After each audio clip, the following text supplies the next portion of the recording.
The morning after my wife's funeral, the house still smelled of white flowers and cold coffee when my attorney placed a cedar box on the dining table.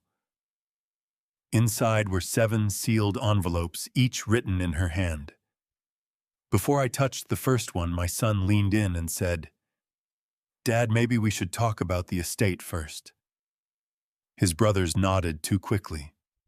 I looked at them, then at my quiet grandson by the window. "No," I said. None of them knew each letter would slowly strip away everything they were trying to keep.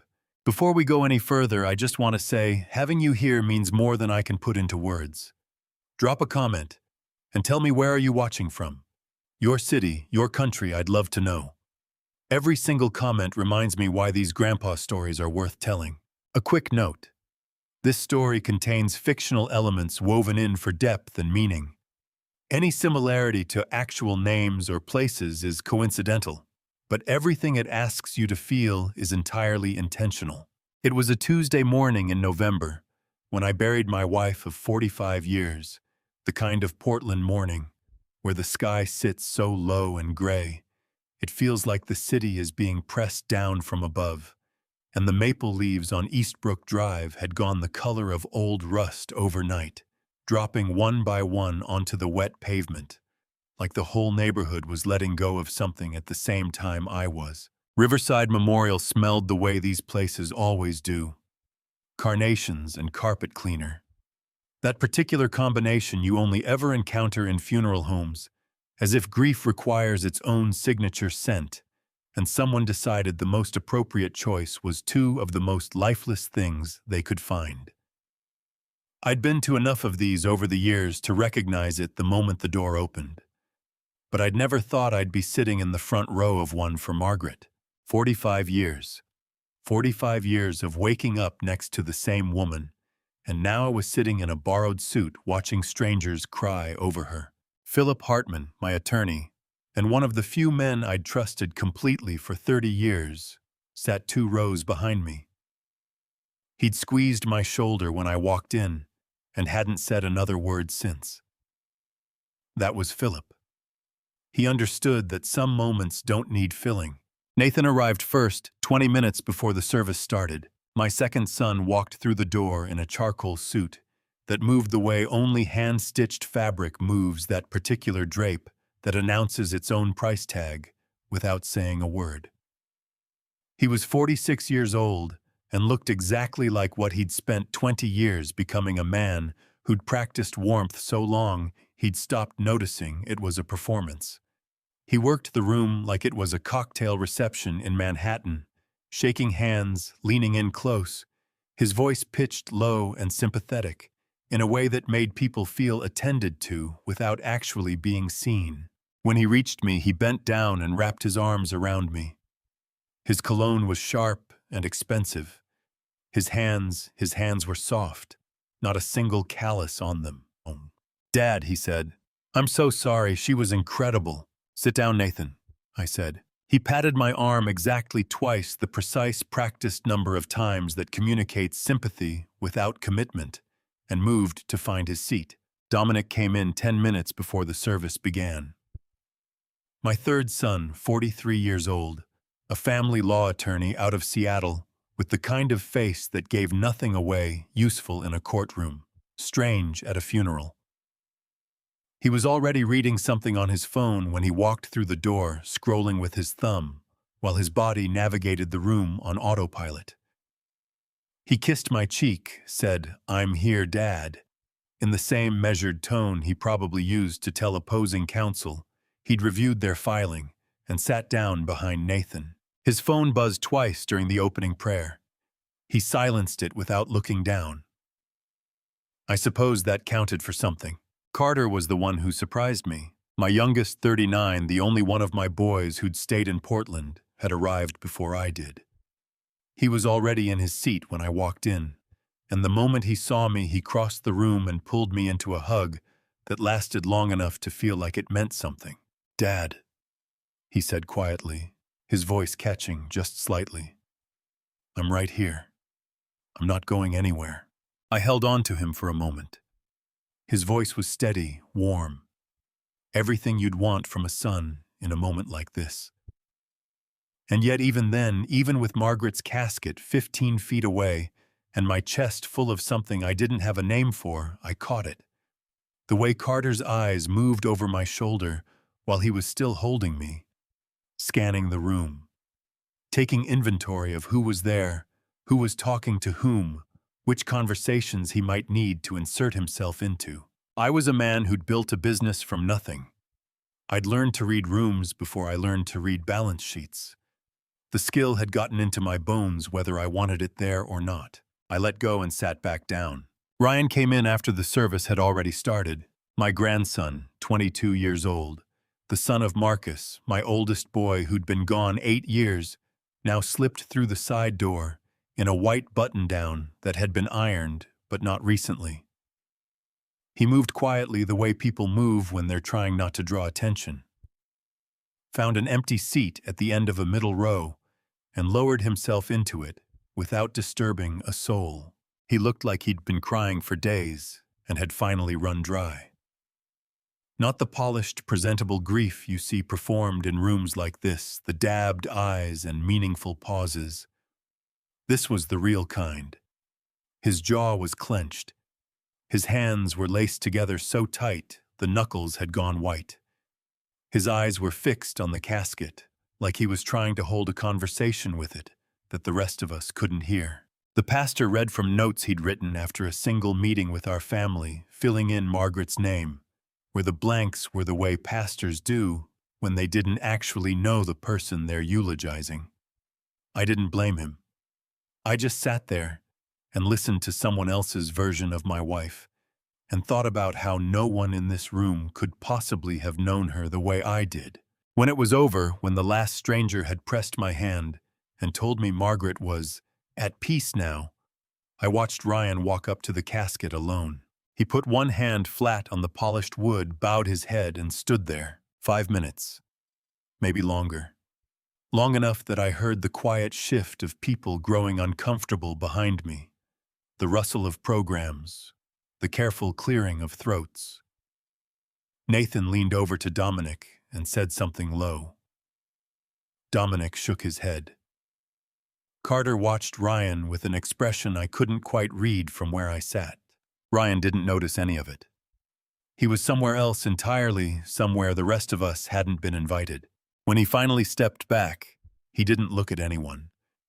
He turned and walked to the rear of the room, choosing a seat near the side exit, the same door Margaret used to sneak through when church ran long, because she always said the Holy Spirit could find her just as easily in the parking lot. The memory landed behind my sternum like a stone dropped into still water. Sharp, specific, gone before I could hold on to it.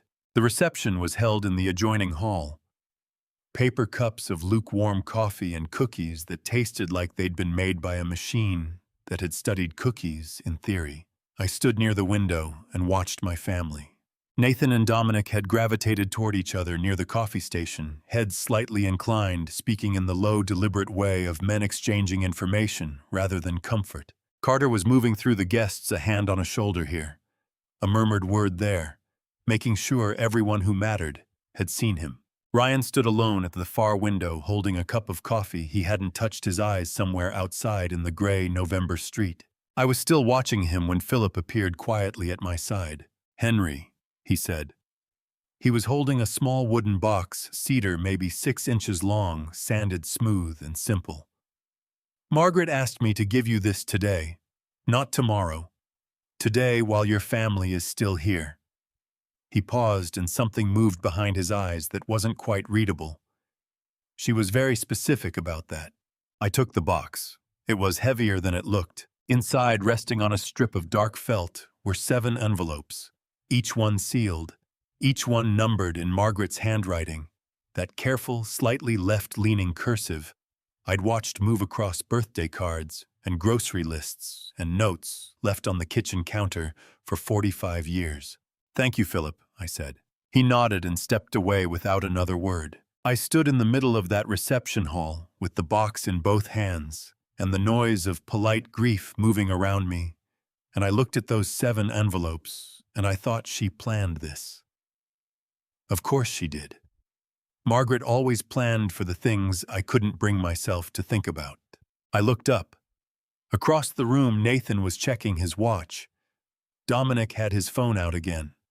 Carter was hugging a woman I didn't recognize, his hand moving in slow, practiced circles on her back. Ryan hadn't moved from the window.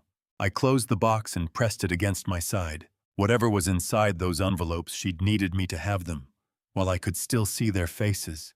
The house on Eastbrook Drive had a particular sound when it was full of people, not the noise itself, but the weight underneath it. The low hum of a building holding more than its usual share of breathing and moving and wanting. Margaret would have liked that sound. She always said the house went too quiet after the boys grew up and scattered. By the second morning after the funeral, I understood what she meant. I understood it the way you only understand things when they've been taken away first. I came downstairs just after 6 to find Ryan already in the kitchen, standing at the stove in jeans and a gray long-sleeve hair still damp. He didn't say good morning. He didn't ask if I'd slept. He just moved around the kitchen with the quiet efficiency of someone who knew exactly where everything was kept. Because he'd lived here long enough to learn the logic of Margaret's cabinets and set a bowl of oatmeal in front of me. Brown sugar, pinch of cinnamon, sliced banana arranged across the top. Margaret's oatmeal, exactly the way she'd made it every Sunday for 40 years. He sat down across from me with his coffee and didn't mention it. "Did you sleep?" I asked. "A little." He wrapped both hands around his mug. "You?" "Not much." He nodded like that was exactly the right answer, and we sat in the early morning quiet of the kitchen, while the rain came down soft and steady against the window above the sink. The kind of Portland November rain that doesn't announce itself, just arrives and stays. Nathan came down around 7:15 in a suit that was only slightly less formal than the one he'd worn to the funeral. He opened the refrigerator, stared into it for a long moment, and closed it again. "Dad, you should be eating more protein," he said, eyeing my bowl. "Oatmeal isn't going to cut it. You need to keep your strength up." "Good morning, Nathan," I said. "I can make eggs." "The oatmeal is fine." He poured himself coffee and leaned against the counter. "I was thinking at some point this week we should sit down and go over the practical things. Insurance accounts, any outstanding financial arrangements. Just to make sure everything is in order so you don't have to deal with it alone." Across the table, Ryan's jaw tightened just slightly. He lifted his mug and took a slow sip and didn't look up. "There'll be time for that," I said. Of course, of course." Nathan held up one hand, the picture of reasonableness. "No pressure. I just want to be helpful." He said it warmly. He always said things warmly. That was the thing about Nathan. The warmth was real enough that you couldn't call it false, but it was also never quite separate from what he wanted. After 30 years of negotiating deals, I knew the difference between a man being generous and a man making a down payment.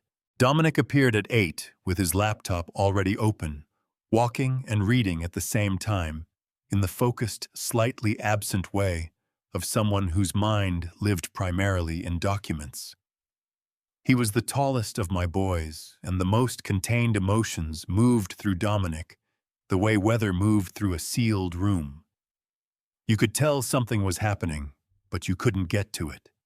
"Morning," he said, settling at the far end of the table. He looked up at me over the screen. "Quick question, Dad. Do you know which firm Margaret used for her personal estate planning? I want to make sure we have the full picture going into this." "Philip handles everything," I said. "Right. But she may have had separate counsel for certain personal assets. It's not uncommon for spouses to." "Philip handles everything, Dominic." He studied me for a moment, with those flat, careful eyes of his. Then he nodded once and went back to his screen. Carter was the last one down. He walked into the kitchen, already moving toward me like checking on me was the first task on his morning list. He put a hand on my shoulder and squeezed, warm and deliberate. "How are you really doing, Dad?" "I'm managing. Are you eating enough, sleeping?" "Ryan made breakfast." Carter glanced over at Ryan, who was carrying his bowl to the sink. Something passed across Carter's face, quick, subtle, the kind of expression that comes and goes so fast, you almost wonder if you imagined it. "That's sweet of him," he said, his voice perfectly pleasant, the way a compliment can be perfectly pleasant and still land slightly wrong. Ryan rinsed his bowl, dried his hands on the dish towel, and set it back on the hook without a word. The rest of that day settled into a kind of pattern. Nathan worked from the dining room table, speaking on calls in the low-clipped tones of a man conducting business, hanging up the moment he heard my footsteps in the hall. Dominic had turned the guest room into a secondary office. Carter circled me with quiet attentiveness, appearing at the right moments with water, with gentle suggestions about rest, with observations about the importance of routine during periods of loss. He was never far away, never quite far enough away. In the mid-afternoon, I found myself standing at the upstairs hallway window, looking down into the side yard. The garage door was open. The light inside was on. Ryan was flat on his back on the concrete floor, head under the side door frame, a wrench in his hand, working on the hinge that had been sticking since September. I'd been meaning to fix it for 2 months. I hadn't gotten around to it. Nobody had asked him to do it. There was no conversation I could think of where the subject had even come up. He'd simply seen something that needed doing and done it. I watched him work for a while, without moving from the window. He had his father's hands, Marcus's hands, wide across the knuckles, always slightly marked up from whatever he'd been working on. Marcus used to fix things around this house the same way. Patient, methodical, more interested in doing it right than doing it fast. I turned away from the window before the memory could go anywhere. I wasn't ready to follow it. That evening, after dinner had been eaten and the kitchen cleaned, I sat in the armchair in the living room, with the cedar box on the side table beside me. The 7 letters. I'd been sitting with it for 20 minutes and hadn't opened it yet. From upstairs came the sound of Nathan's voice through the ceiling, low and rapid and purposeful, the rhythm of a man directing something rather than simply talking to someone. The words themselves were swallowed by the old insulation. Mostly. But in the brief pause before he lowered his voice further, words came through the floorboards, with complete clarity, sharp as a pin. "Wait for the letters." I sat very still. The refrigerator cycled on in the kitchen. The rain outside thickened against the windows. I looked at the cedar box sitting on the table beside my chair, at Margaret's handwriting on those 7 sealed envelopes, and I thought about the particular patience in those 4 words. Not grief, not anxiety, strategy. Tomorrow night, I decided. I would ask them all to come downstairs tomorrow night, and I would open the first one. I gave them 1 more day, not because I needed the time, if anything. The waiting made it worse, the way a splinter works deeper the longer you leave it alone. I gave them the day because I wanted to watch them, not knowing when it was coming. I wanted to see what they did with the uncertainty. What they did mostly was circle. By the evening of the 4th day after Margaret's funeral, I'd seen enough. I walked to the bottom of the stairs at 7:30 and called up in a voice I hadn't used since the boys were teenagers and dinner was getting cold. "Living room, all of you, now." Philip Hartman, who had driven over without being asked, because that was the kind of man Philip was, the kind who showed up before you knew you needed him, was already seated in the corner armchair, a leather folio across his knees. He was 62 years old, gray-haired, wire-rimmed glasses, the kind of quiet that isn't emptiness, but patience. He'd been handling my legal affairs for 30 years. He already knew what was in these letters. He'd helped Margaret seal them. They filed in 1 by 1. Nathan came first, still in his dress shirt, with the sleeves rolled to the elbows, carrying the casual confidence of a man who assumes every room he enters was waiting for him. He took the center of the sofa without asking if anyone else wanted it. Dominic sat beside him, spine straight, hands folded across one knee. He looked at the cedar box on the coffee table, the way he probably looked at evidence files, registering, cataloging, giving nothing back. Carter came in last from downstairs, drying his hands on a dish towel, like he'd been washing up. He sat in the armchair closest to me, close enough that I could smell the same soap he'd used since he was 12. "Is everything okay, Dad?" he asked, his brow creasing with concern. "Everything's fine," I said. "Sit down." Ryan took the chair by the window, the same chair he'd chosen at the reception. The same chair he always chose in this room, the one slightly outside the main circle, close enough to be present, and far enough to observe. I'd noticed that about him years ago. Ryan never planted himself at the center of anything. I opened the cedar box, took out the first envelope. Margaret's handwriting on the front, just the number 1, nothing else. My hands were steady. I'd decided they would be. I broke the seal and unfolded the letter. 2 pages, front and back, written in the careful cursive that had been signing my birthday cards for 45 years. I cleared my throat. "I'm going to read this out loud," I said. "All of it. Don't interrupt." And I read. Margaret wrote about the morning she was diagnosed, how she'd sat in the car in the hospital parking lot for 40 minutes before driving home, listening to the radio, watching people walk in and out of the entrance like it was an ordinary Tuesday, because it was an ordinary Tuesday for everyone except her. She wrote about deciding not to tell me right away, not because she wanted to carry it alone, but because she needed a few days to figure out which version of herself she wanted to be during whatever came next. She wrote about watching our family over the past several years, about the things she'd seen, about the things she hadn't been able to unsee. And then her voice on the page shifted, became quieter, more deliberate. "Henry, I need you to understand something before you read the letters that follow. I'm not writing these to punish anyone. I'm writing them because I love you, and because I watched you carry something alone for too long, the knowledge that the family we built together has grown into something neither of us fully recognized. I need you to see it clearly, not through the fog of missing me. Clearly." I stopped, took a breath, kept reading. "And I need you to know, this one of our sons is doing something right now while you sit in that room together that I could not bring myself to name while I was alive. I didn't have the courage. I'm asking you to have it for both of us. Watch them, Henry. Watch all of them. The truth will show itself." I folded the letter and set it on my knee. The room felt like it had dropped 10 degrees. I looked up slowly, taking my time, moving from face to face the way you move a flashlight through a dark room. Nathan had his jaw set, both hands flat on his thighs, staring at a point just past my left shoulder. Dominic's expression hadn't shifted, but his right thumb was pressing into his palm, hard enough to leave a mark. Carter had his hand pressed over his mouth, and his eyes were wet at the corners, and if I hadn't known him his entire life, I might have thought the tears were grief.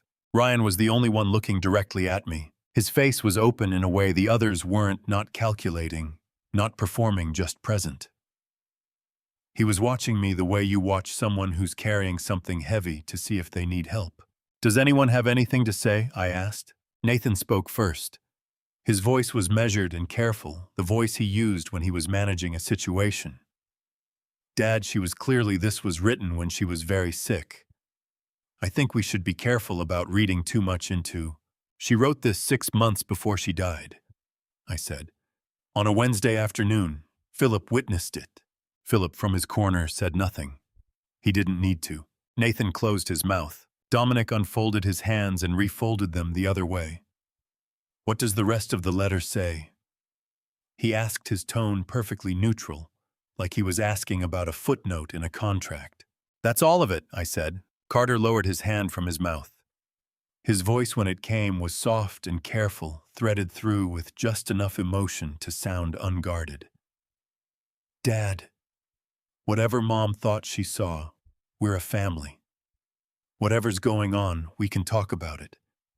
We don't need to." "There are 6 more letters," I said. "I'll open the next one when I'm ready." I stood up, which ended the conversation. "You can go." They went. Nathan and Dominic left together, walking close, their voices dropping to something I couldn't catch the moment they cleared the doorway. Carter paused at the threshold, and looked back at me with those careful, wet eyes, like he wanted to say something else. "Good night, Carter," I said. He nodded and went. Ryan was the last one standing. He hadn't moved from the window chair. He looked at me across the room, and what I saw on his face wasn't calculation or damage control or performance. It was something simpler and harder to look at than any of those things. It was worry. "Grandpa," he said, the Vietnamese word for grandfather, that Margaret had taught him the year we brought him home, the one that stuck and never got replaced. "Are you okay?" My chest pulled tight. "I will be," I said. "Go get some sleep." He held my gaze for another moment, like he was making sure the answer was real, and not just the answer I'd decided to give. Then he nodded, pushed himself out of the chair, and headed for the stairs. I sat back down with the cedar box in my lap. 6 envelopes left. Outside, the November rain was still going, patient and relentless, the way rain in Portland always is, like it has nowhere else to be and all the time in the world to get there. I pressed one hand flat against the lid of the box. "Watch them, Henry. The truth will show itself." I already was. The morning after I read the first letter, the house rearranged itself. Not physically. The furniture stayed where it was. The coffee maker still gurgled at 6:45. The fourth step from the bottom still creaked, the way it had since Carter was in middle school, and used it to sneak downstairs for cereal at midnight. But the people inside the house moved differently, spoke differently. The air between them had changed overnight, the way air changes before a storm, still charged full of things that hadn't decided what shape to take yet. I noticed it at breakfast. Nathan was quieter than usual, which for Nathan meant something. He ate his eggs, standing at the counter, phone in one hand, fork in the other, and when I walked in, he looked up and said, "Morning, Dad," a half-second too fast, like the greeting had been sitting ready on his lips, waiting to be deployed. "Morning," I said, and poured my coffee and watched him from the corner of my eye. He left the house by 8 without saying where he was going. The day passed the way days do when everyone in a house is thinking hard and trying not to look like it. Dominic worked. Carter hovered. Ryan came and went from the garage where I could hear him doing something involving a level and a drill, fixing the sagging shelf unit in the back corner. I realized when I went out to look the one I'd been meaning to deal with since spring. "You don't have to do that," I told him. He looked up from where he was crouched on the floor, pencil tucked behind his ear. "I know," he said, and went back to it. That was the whole conversation. With Ryan, that was usually enough. By 9 that evening, the house had settled into its nighttime quiet. I was in the living room with a book I wasn't actually reading when I heard footsteps in the upstairs hallway, too measured to be accidental, the footsteps of someone who knew exactly which boards to avoid. A door opened softly. A door that wasn't Nathan's room, Ryan's room. I set the book down. 20 minutes later, the footsteps came back down the hall. A door clicked shut. I sat there and thought about what that meant, and my jaw ached from clenching it. And I thought about Argret's letter, one of our is doing something right now. And I thought about the particular expression on Nathan's face that morning, that half-second too fast greeting. The next morning, Ryan came to find me in the kitchen just after 7. He was already dressed, and there was something in the set of his shoulders, the way he moved, deliberate, like he'd decided something in the night, and was carrying the decision carefully. He sat down across from me and put both hands flat on the table. "Uncle Nathan came to my room last night," he said. My stomach went cold and tight. "Tell me," I said. Ryan took a breath. "He knocked around 9:30, came in, closed the door. He was holding an envelope." Ryan's jaw worked for a moment, like the words needed a running start. "He said there was $50,000 in it. Cash. He said all I needed to do was tell you that I didn't remember anything unusual from the past few years. That I'd been writing in that notebook Grandma gave me, but there was nothing worth mentioning. The coffee in my mug was going cold, and I didn't touch it." "What did you say?" Ryan looked at me steadily. His eyes were clear and tired and 22 years old and somehow much older than that all at once. I told him I didn't want it. I told him to take it and go. And he said I was being naive. He said, Ryan stopped. His hands pressed harder against the tabletop. He said Grandma was sick when she wrote those letters, that she wasn't thinking clearly, that I was going to inherit nothing if I didn't play this smart. The ache in my chest spread outward slow and heavy, the way a bruise deepens hours after the impact. I looked at my grandson, this boy I'd brought home at 14, with nothing but a duffel bag, and his father's eyes, and I felt something that was equal parts grief and gratitude, and a ferocious, bone-deep pride. Ryan, I said, do you need that money? He thought about it. Really thought about it, which was so like him, he never answered questions he hadn't actually considered. Yeah, he said finally. I could use $50,000. He looked up. But not like that. My throat closed around whatever I was going to say next. I swallowed it down. You did right, I said. He nodded, once pushed back from the table, and went to pour himself more coffee. The conversation was over. That was Ryan, he said what needed saying, and then let the air settle. I sat with it for a few minutes after he went back upstairs. Then I got up and went to the kitchen to start the dishes, because standing still felt impossible, and because Margaret always said that doing something useful with your hands was the best thing to do when your mind was running somewhere it couldn't go yet. The dish soap smelled like lemons. Margaret had always bought the lemon kind. I was rinsing the second mug when Carter came in. He was wearing a flannel shirt and slippers, his hair still flattened on one side from sleep. He looked rumpled and harmless, and like the youngest of my sons, the one who used to fall asleep on my shoulder during long car trips. Morning, Dad. He went straight to the cabinet for a mug, filled it from the pot. Did you sleep? Some, I said. He leaned against the counter and wrapped both hands around his mug, the same gesture Ryan had used. I noticed, though they'd arrived at it from completely different directions. I was thinking... Carter said, his voice easy and conversational, like what he was about to say wasn't something he'd rehearsed. Maybe today we could do something normal. Go get breakfast somewhere. Just get out of the house for a bit. You've been cooped up in here for days. That's thoughtful, I said. We could even take Ryan, he added, which was when I understood that the invitation wasn't really about me at all. I set the mug down on the drying rack and turned off the faucet. I'll think about it, I said. Carter smiled, warm, genuine, looking exactly the right amount of warmth. He pushed off the counter and went to open the back door to let some air in. While he was standing there with his back to me, he set his coffee mug down on the windowsill and opened the cabinet beneath the kitchen window. The low one, the one that had always held odds and ends, rubber bands and spare batteries and old takeout menus. He pulled something out. Small. Something that fit in his palm. He tucked it into the front pocket of his flannel shirt in one smooth motion, then turned back around with the same easy expression, like he'd just been checking if we needed dish soap. I'll let you finish up, he said. Holler if you need anything. He left. I stood at the sink with my hands still damp from the dishes, staring at the cabinet door he'd left slightly ajar.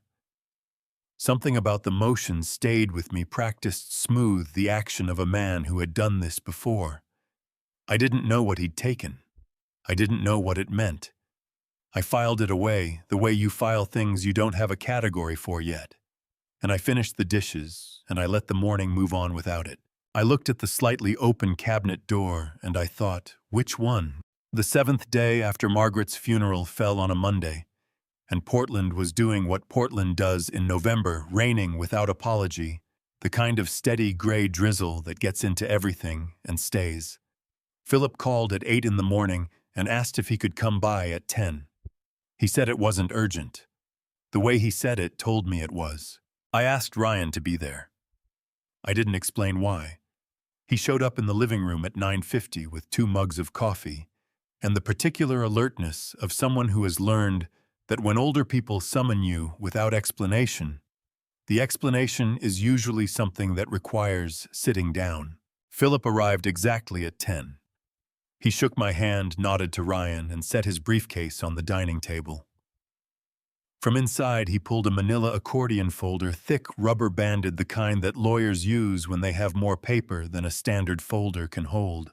"Margaret gave me this 14 months ago," he said. "She asked me to keep it until after the first letter had been opened and the family had had time to settle." He paused on that word in a way that suggested he'd chosen it carefully. "Inside, you'll find Ryan's journal handwritten entries she asked him to keep beginning about 2 years ago. Dates, conversations, observations about the family. He recorded things as he saw them honestly and without knowing why she'd asked. Over 2 years, it became a timeline, and 11 audio recordings." Ryan's mug stopped halfway to his mouth. "She asked me to keep that journal," he said slowly. "She said it was just writing practice. She said it would help me think more clearly." "It did more than that," Philip said. I looked at the folder. "Philip, how long had she been planning this?" Philip folded his hands on the table. "She started keeping notes about 2 years ago. Quietly, the way Margaret did everything without announcing it. Phone records, bank statements, small observations she wrote in a notebook she kept in her bedside drawer. When the diagnosis came, she didn't slow down. She accelerated." He paused, and something moved across his face, not quite grief, more like the expression of a man who witnessed something extraordinary and is still processing it. "She told me, Philip, I don't have time to hope they'll figure it out on their own. I have to build them a map." The air went out of my lungs slowly. 2 years. She had been carrying this for 2 years, sitting across from me at the dinner table, sleeping beside me in our bed, handing me my coffee every morning, and never once let it show on her face. My throat burned. My hands pressed flat against the table. "She was sick," I said. "She was sick, and she was still doing all of this." "She said it was the only thing that made the time feel useful," Philip said. "Her words exactly." Ryan set his mug down. His jaw was tight. His eyes had gone bright and wet, and he was pressing his lips together hard, fighting something back. "She used my journal as evidence," he said. "Not accusing, just saying the shape of it out loud, the way you repeat something to make it real. She used it to protect you," Philip said. "There's a difference." Philip reached into the folder and removed a smaller envelope, sealed Margaret's handwriting on the front. "Letter 2. For Henry and Ryan. Together." "She was specific," Philip said. "She wanted you both in the room when this one was opened." I picked it up. Ryan leaned forward. I broke the seal and unfolded the single page inside. "Henry and Ryan," I read. "If you are reading this together, then Philip has done his job and you have done yours. Ryan, I owe you an apology. I asked you to keep that journal without telling you why. I told myself I was protecting you from a weight you were too young to carry.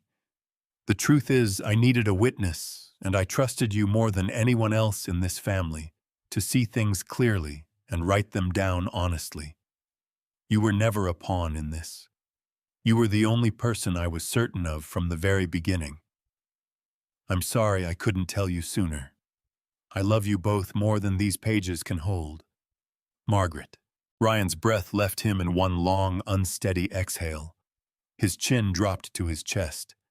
His shoulders shook once, twice, and then he pressed both hands over his face and just held them there, his whole frame trembling with the effort of containing something too large for his body. "She knew," he said from behind his hands.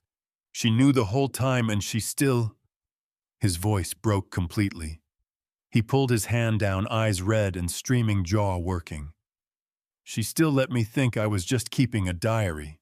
She let you be a 22-year-old, I said, for as long as she could."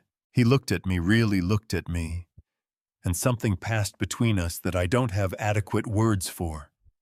The recognition of two people who loved the same woman and are only now understanding the full dimensions of what she built around them while they weren't looking. Philip closed the folder gently. There are 11 recordings on the USB drive inside. I'd suggest listening to them in order. Margaret numbered them. How bad are they? I asked. Philip picked up his briefcase. Bad enough that she spent 14 months deciding whether to leave them at all. He paused at the door. She decided the truth was kinder than the alternative. I happened to agree with her. After he left, Ryan and I sat at the table with the USB drive between us and the second letter still open in front of us, and the rain kept coming down outside, steady and unhurried, the way Margaret had always moved through the world, patient, purposeful, never wasting a single step. When do we listen to them? Ryan asked. Tomorrow, I said. Tonight I just want to sit with this. He nodded. He picked up the letter and read it one more time from the beginning, his lips moving slightly on the last line, and I watched him and thought she was right about him. She was right about everything. It started on the 8th day, not with anything dramatic, no sudden collapse, no alarming symptom that would have sent a reasonable man straight to the doctor. Just a slow, creeping wrongness that arrived each morning like an uninvited guest and made itself at home for a few hours before fading away. A faint dizziness when I stood up from the bed, a low-grade tremor in my right hand that hadn't been there before, a thickness behind my eyes like the world was coming through a slightly dirty pane of glass. I told myself it was grief. I told myself it was the disrupted sleep, the changed routine, the simple physical consequence of carrying too much for too long. 69-year-old men who'd just buried their wives of 45 years were entitled to a little dizziness. That was what I told myself. On the 9th morning, Carter called Dr. Elena Brooks, our family physician. For the past 15 years, a sharp, direct woman in her mid-50s who had the particular gift of telling you difficult things without making you feel ambushed by them. She arrived at the house by 10, set her bag on the kitchen table, and ran through the standard checks: blood pressure, heart rate, oxygen levels, reflexes. Your blood pressure is slightly elevated, she told me, sitting across from me with her notepad, but not alarmingly. Your heart sounds fine.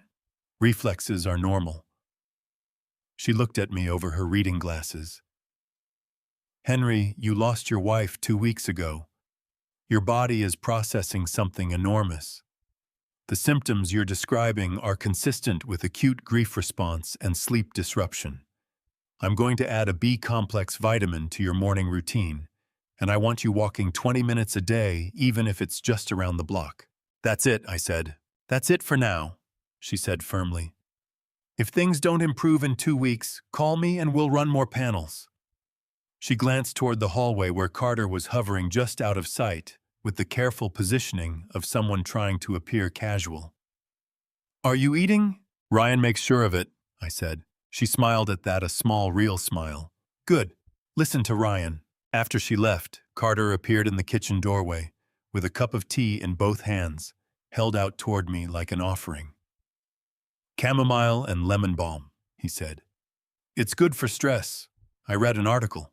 Thank you, Carter, I said and took it. That was the thing about Carter's tea. It was always exactly right, the right temperature, the right blend, delivered at the right moment. He'd been bringing it to my room every morning since the day after the funeral, appearing at my bedroom door at 7:15, without fail setting the cup on the nightstand, asking how I'd slept. It was the kind of attentiveness that should have felt like comfort. It had started to feel like something else. I noticed the pattern on the 10th morning, sitting up in bed with the tea cooling on my nightstand, tracing back through the days. The dizziness, the tremor, the foggy heaviness behind my eyes. It was always worse in the mornings. Always after breakfast. Always I turned the thought over slowly after Carter's tea. I set the cup down and did not drink from it. What I did instead was get dressed, go downstairs at my usual time, and behave exactly as I always behaved. I thanked Carter for the tea when he asked if I'd had it. I ate breakfast. I talked to Nathan about the weather in New York. I watched Carter move through the kitchen with the easy, unhurried confidence of a man who had no reason to be nervous about anything. I did not tell Ryan what I was thinking. Not yet. But I started watching more carefully. 2 mornings later, I came downstairs 20 minutes earlier than usual. The kitchen was empty except for Carter, who was standing at the counter with his back to me, going through the motions of making tea. The electric kettle was running. The chamomile bags were out. And Carter's right hand, steady, practiced Carter, was moving over the cup in a way that stopped the moment he heard my footstep on the bottom stair. He turned around. His face arranged itself into its default expression, open, warm, slightly concerned. "Dad, you're up early." "Couldn't sleep," I said. "I was just making your tea." He held the cup out. "Thank you," I said, and took it and carried it upstairs and poured it into the soil of the potted fern Margaret had kept on the windowsill for 12 years. The fern was already doing unusually well. I'd been noticing that for several days without understanding why. On the 12th morning, Ryan knocked on my bedroom door before 7. He was already dressed, which told me he hadn't slept much. He was holding his phone with both hands, and his face had that look, the one I'd only seen on him a handful of times, the look of a young man who has just confirmed something he was desperately hoping he was wrong about. "Grandpa," he said. His voice was careful, like he was carrying something fragile. "I need to show you something." "Come in," I said. "Sit down." He sat on the edge of the chair by the window and turned his phone toward me. On the screen was a document, a chemical analysis report from a private testing service, the kind of independent lab that university chemistry students sometimes used for coursework projects. His friend he'd mentioned once was finishing a graduate degree in analytical chemistry at Portland State. "I kept a sample of the tea," Ryan said. His hands were trembling very slightly against the phone. "From 10 days ago. I sent it to a friend who works with a testing lab." He swallowed. "He called me last night." I looked at the report. The language was technical, but one compound appeared in the results section with a small explanatory note that Ryan's friend had added in plain English beside it. "Scopolamine anticholinergic compound. Medical uses include motion sickness prevention and pre-surgical sedation. At low doses, dizziness, mild cognitive impairment, increased suggestibility. At higher doses, serious neurological effects." I read it twice. My heart was not racing the way I would have expected. It was beating with a slow, heavy deliberateness, like it was working harder than usual to do the same job. "The dizziness," I said. "The tremor," Ryan said. "The foggy feeling in the mornings." His voice cracked on the last word, and he pressed his lips together hard, jaw tight, eyes going bright and wet. "Grandpa, someone has been—" He stopped, started again. "Someone has been putting this in your tea every morning." I set the phone down on the bed between us. I looked at my grandson, this 22-year-old boy who had gotten up every morning for the past 12 days and gone quietly about the work of noticing, without telling anyone, without making accusations, without asking for anything, just watching and recording and protecting in the only way he knew how. My eyes stung hard. I pressed the back of my hand against my mouth for a moment. "Ryan," I said when I could trust my voice, "you did the right thing." His chin shook once. He pressed it steady. "What do we do?" he asked. I looked toward the bedroom door, closed solid, separating us from the rest of the house. From the kitchen, where Carter was probably at this very moment going about the ordinary business of making breakfast. "Not yet," I said. "We don't do anything yet." I looked back at Ryan. "Can you keep this between us for a few more days?" His eyes searched my face. "You already have a plan," he said. It wasn't a question. I reached over and put my hand on his arm briefly, firmly. "Trust me," I said. He exhaled through his nose, nodded once. "Okay," he said. "Okay, I trust you." By the 12th day, the rain had finally taken a breath. A thin strip of pale November sun came through the workshop window in the late afternoon and lay across the workbench like something tentative, like light that wasn't sure yet if it was welcome. I was sanding the second panel of the jewelry box when Ryan came through the side door with both hands in his jacket pockets and that particular set to his jaw that meant he'd been working up to something for a while. "I need to tell you what I found," he said. "I know what you found," I said. He stopped walking. His hands came out of his pockets. "What?" "The vial.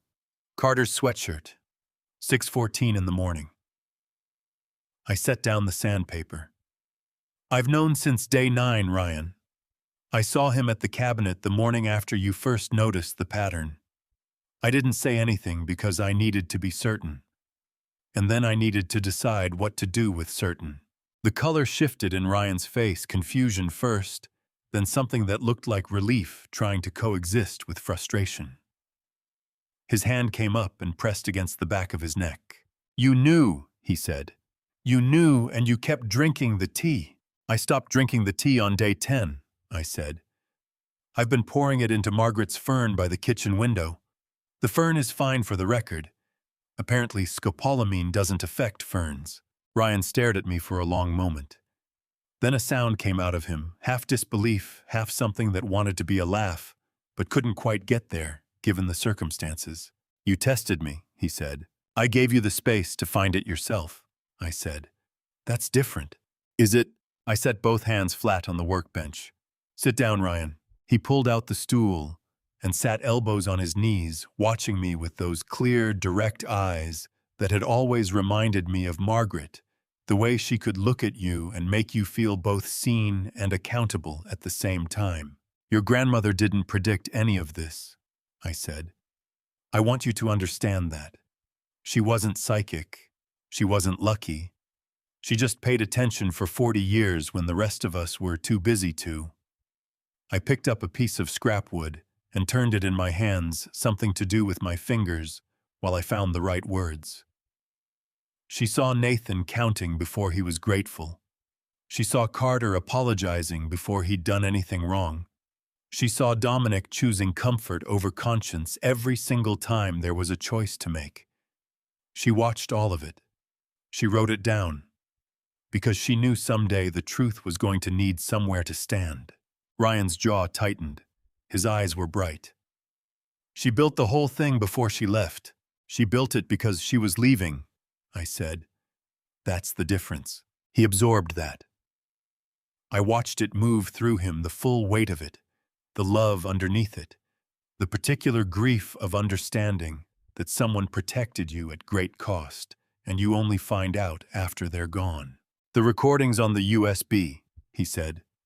"Have you listened to all of them?" "All 11. "How bad?" I set the scrap wood down.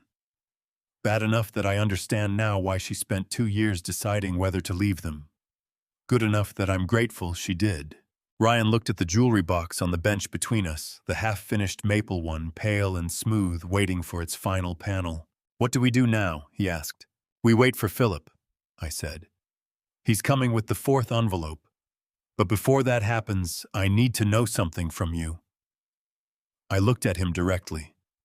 "When Nathan offered you $50,000, what went through your head?" Ryan didn't hesitate. "I thought about what Grandma would say if I took it. And I put the envelope back on the table." My chest tightened, that specific, fierce tightening that isn't pain, exactly, more like the feeling of something being confirmed that you desperately needed confirmed. "She was right about you," I said. "She told me once, she said Ryan is the one who will choose correctly when it matters." I didn't fully understand what she meant until right now. Ryan's eyes filled. He pressed his lips together hard and looked up at the workshop ceiling for a moment, jaw working, blinking fast. Then he brought his gaze back down, and his voice came out rough but steady. "I just didn't want to be the kind of person she'd be ashamed of." "You never were," I said. "Not for a single day." Outside, that thin strip of November sun had widened, slightly more light, now coming in at a lower angle, turning the sawdust on the workbench floor to something almost golden. I picked up the sandpaper again. After a moment, Ryan reached across and took the second piece without asking, and we worked side by side in the quiet afternoon.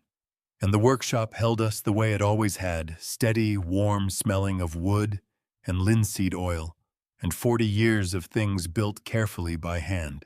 4 envelopes remained in the cedar box, and I had a feeling the hardest ones were still to come. I knew they'd met before I saw any evidence of it. It was the morning of the 13th day, and I came down to breakfast to find Nathan, Dominic, and Carter already at the kitchen table together, which in itself wasn't unusual. What was unusual was the specific quality of their conversation when I walked in. It stopped. Not the way conversations stop when someone enters a room and the topic simply changes. The way conversations stop when the person who just walked in is the subject. Nathan recovered first the way he always did. "Morning, Dad. Sleep okay?" "Well enough," I said, and went to pour my coffee, and felt all 3 of them recalibrate behind my back. Ryan came down 20 minutes later, took one look at the tableau of his 3 uncles sitting in studied casualness around the kitchen table, and met my eyes across the room. I gave the smallest shake of my head. He poured himself coffee and sat down and said nothing. By noon, the invisible current running through the house had changed direction. Nathan had been on 3 separate calls that he'd taken outside walking the perimeter of the backyard, with his phone pressed close, his free hand moving in the emphatic gestures of a man making his case. Dominic had been in the guest room with the door shut, which from the outside produced the steady low percussion of a man typing very fast. Carter had been everywhere and nowhere, appearing at the edges of rooms, offering to make sandwiches, asking if anyone needed anything, his radar dish attentiveness turned up to its highest setting. Something had been decided. I just didn't know yet what. That evening at 7:30, I called them into the living room. Philip was already in his corner chair. Ryan took his position by the window. I opened the cedar box and removed the 3rd envelope. "Third letter," I said. "Margaret's rules, we read them in order." Nathan straightened his cuffs. Dominic set his phone face down on his knee. Carter arranged his face into its most receptive expression and folded his hands. I opened the envelope.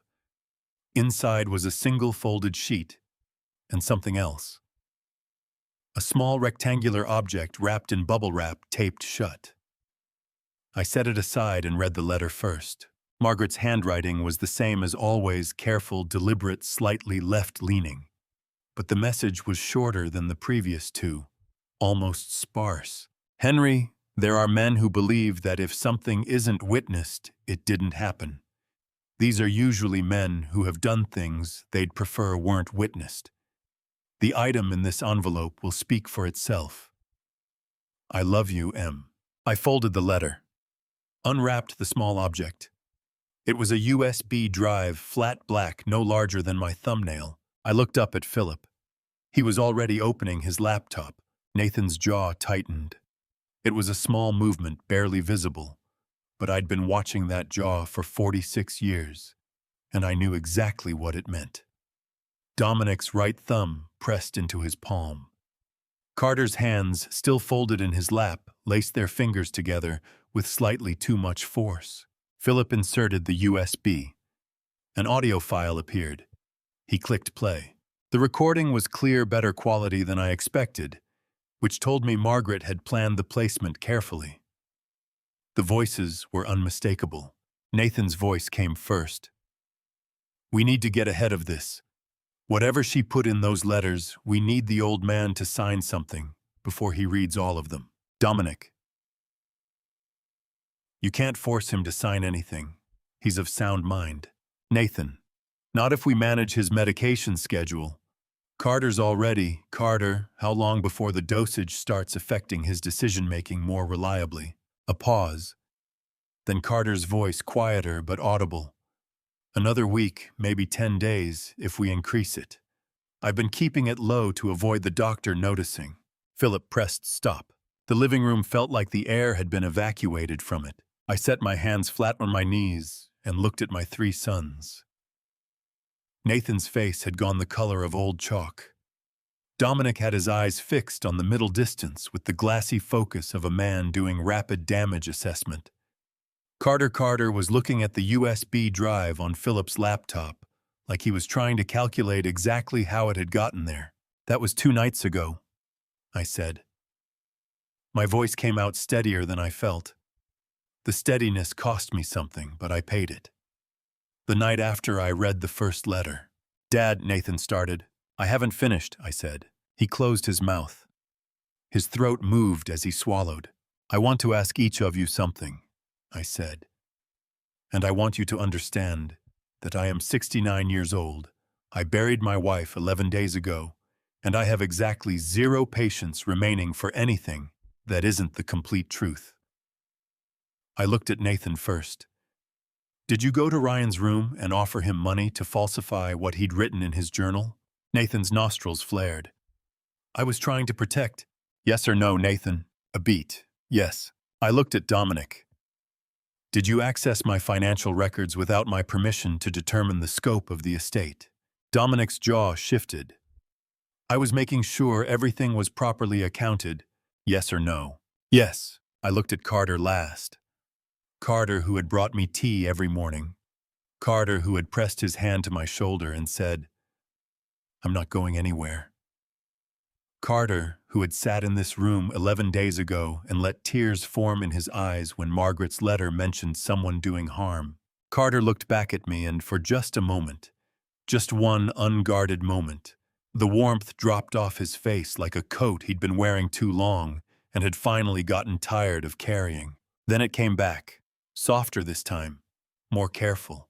"Dad," he said, "I want you to understand that everything I did because I was worried about you. The medication was just, I was trying to help you sleep, to help you get through the grief. I would never—" "Carter," I said. His name in my mouth felt like something I was setting down, something heavy I'd been carrying without realizing. "I know exactly what was in my tea. I know exactly how long it's been in there. And I know that what you just described is not what was on that recording." Carter's mouth opened, closed. His eyes darted to Ryan just once, just briefly, and whatever he saw there made him look away again quickly. Ryan was watching his youngest uncle with an expression I had never seen on him before. Not anger exactly. Something colder than anger. The expression of someone who has decided to bear witness and will not look away. "You can all go," I said. Nathan stood up, and the movement was stiff with something that wasn't quite dignity. "We're going to need to discuss this properly," he said. "As a family. Not like this." "Good night, Nathan," I said. He walked out. Dominic followed without speaking. His face back behind its professional mask, already processing, already strategizing, already 3 moves ahead on a board that was rapidly running out of squares. Carter stood last. He looked at me one more time, and the look on his face then was different from all the others. It wasn't strategic. It wasn't performing. For just that one moment, standing in the doorway of his father's living room, Carter looked like what he actually was, a man who had made choices he couldn't undo, standing in front of someone who had just made clear that he understood exactly what those choices were. He left without saying anything. Philip closed his laptop.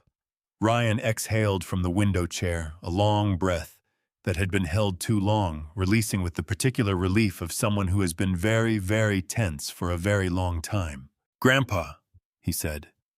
His voice was rough. "Are you okay?" My chest ached in a way that had nothing to do with scopolamine. I pressed my fist against my sternum once briefly, like that would help. "Ask me again in the morning," I said. Ryan nodded. He looked at the USB drive still sitting in Philip's laptop. Then he looked at the cedar box, 4 envelopes remaining. "Who recorded them?" he asked. "How did she get it into the envelope if she was already—" Margaret installed a small voice-activated recording device in the living room 2 months before she died, Philip said quietly. It uploaded automatically to a private cloud account she had set up. She gave me the access credentials. I retrieved the file the week after the funeral. He paused. She left very detailed instructions. Ryan looked at Philip for a long moment. Then he shook his head slowly. Not in disbelief, in something closer to awe. She thought of everything, he said. Philip looked at the cedar box. She had a great deal of time, he said, and she used it well. Outside, I could hear the sound of Nathan's rental car starting in the driveway, the engine turning over headlights, sweeping briefly across the living room wall, then disappearing down Eastbrook Drive. I looked at the 4 envelopes still waiting in the box and thought, wherever you are, Margaret, I hope you can see this. The 14th morning after the funeral came in without rain for once, though. Portland never means it by noon. The clouds were already reforming on the west side of the hills, like a slow army regrouping. I was in the kitchen making coffee when Dominic knocked on the back door. He didn't wait for me to answer. He let himself in, which told me immediately that whatever was in his hands couldn't hold. "Sit down, Dad. I'm already standing. Please." His voice caught on that word, the voice of a man who has practiced courtrooms and depositions and never once let his tone show the seams. It was showing them now. I sat. Dominic set a manila folder on the table. Not thick, maybe 20 pages, but the way he placed it made it feel like a brick. Nathan moved $400,000 out of Caldwell Woodworks in March. 3 separate transfers, each one just under the federal reporting threshold. The coffee in my cup went cold without me touching it. My right hand tightened on the edge of the table. "Show me," I said. He opened the folder. Bank transfer records, account numbers, dates. I'm not a finance man. I know wood. I know joints and grain and how timber behaves under load. But I know my own company, and I know the number $134,900, repeated 3 times across 3 weeks, means someone was trying to stay invisible. "Where did it go?" I asked. "A holding LLC registered in Nevada.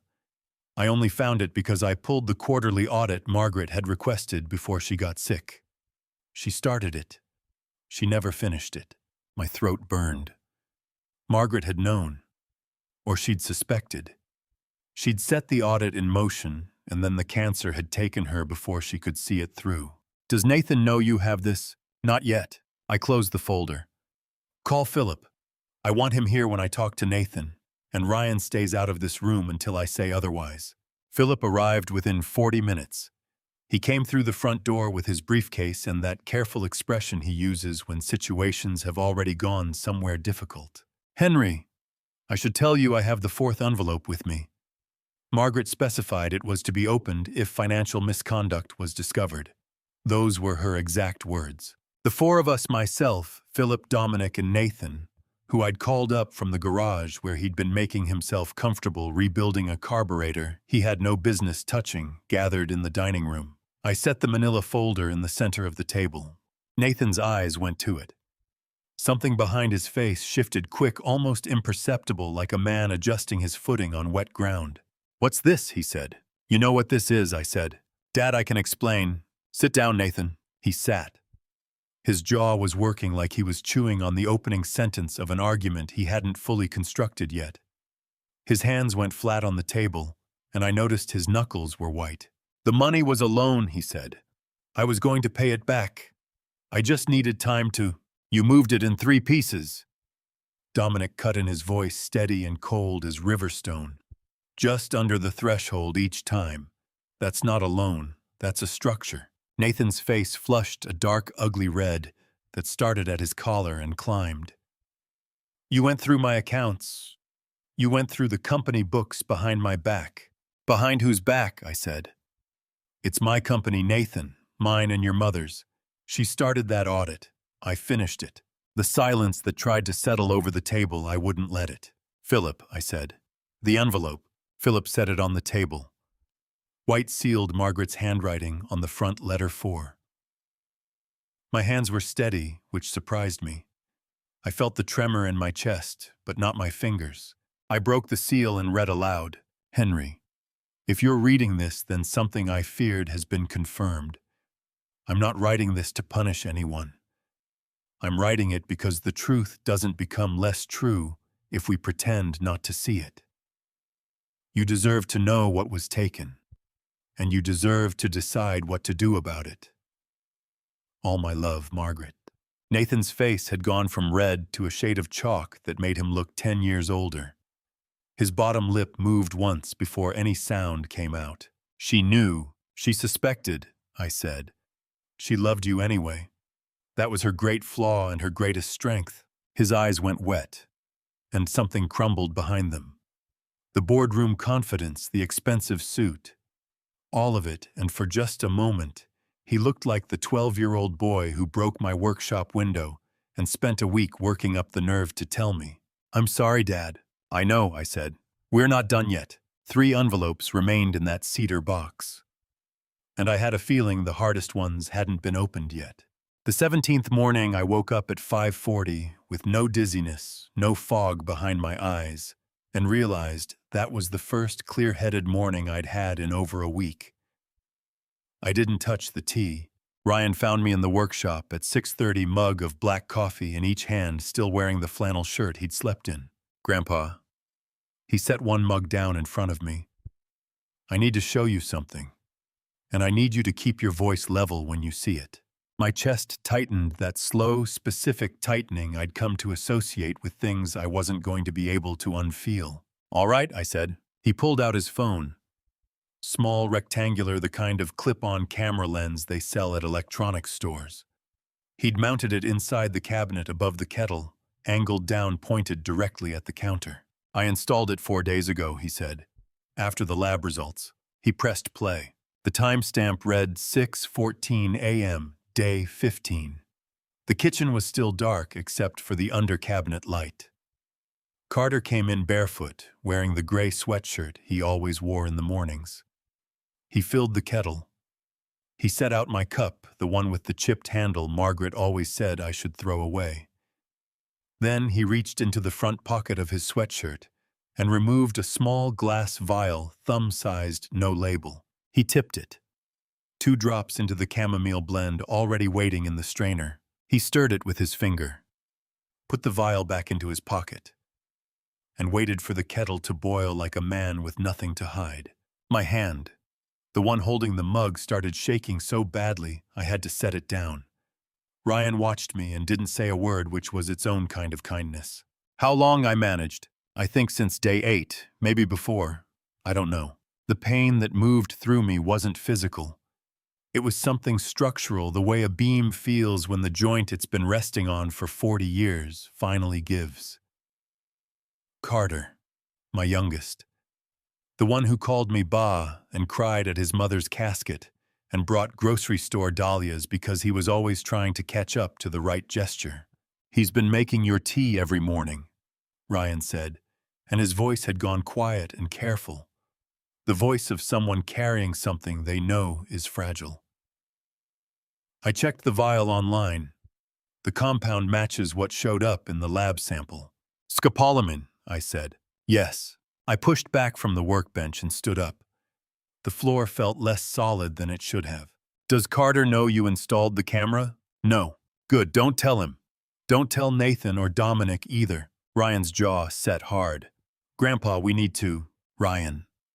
My voice came out low but firm, the way Margaret used to say my name when she needed me to stop and think instead of react. "I've got 2 envelopes left in that box. Your grandmother planned every step of this. If she built a door for this moment, I want to open it her way." He pressed his lips together. His eyes were bright and angry and hurting all at once, the face of someone who loves you and hates watching you be patient when the situation calls for rage. "She trusted you," he said finally. "She trusted both of us," I said. That evening, Carter made dinner. Chicken soup, good bread, the kind of meal that says "I love you" in every stir of the spoon. He set a bowl in front of me with both hands, and that familiar searching look in his eyes, the one that always wanted to be forgiven for something he hadn't told me yet. "Eat, Dad. You need to keep your strength up." I looked at the bowl. I looked at him. "Thank you, Carter," I said, and I ate every bite, because I needed him to believe nothing had changed. Not yet. Not until Margaret's 5th envelope told me it was time, but I didn't touch the tea. The 20th morning after Margaret's funeral came in cold and sharp, the kind of November cold that gets into the joints and stays there. I made my own coffee, black no tea, and I called all four of them to the dining room before 8 o'clock. Philip Hartman was already at the table, briefcase, open, fifth envelope centered in front of him, like a verdict waiting to be read. Nathan came in first, still buttoning his cuff. Dominic followed, face composed and unreadable the way it always was when he sensed something significant was happening. Carter was last.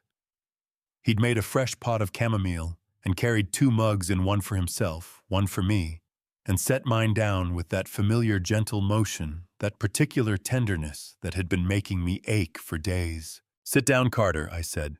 "Leave the tea." He looked at the mug, then at me.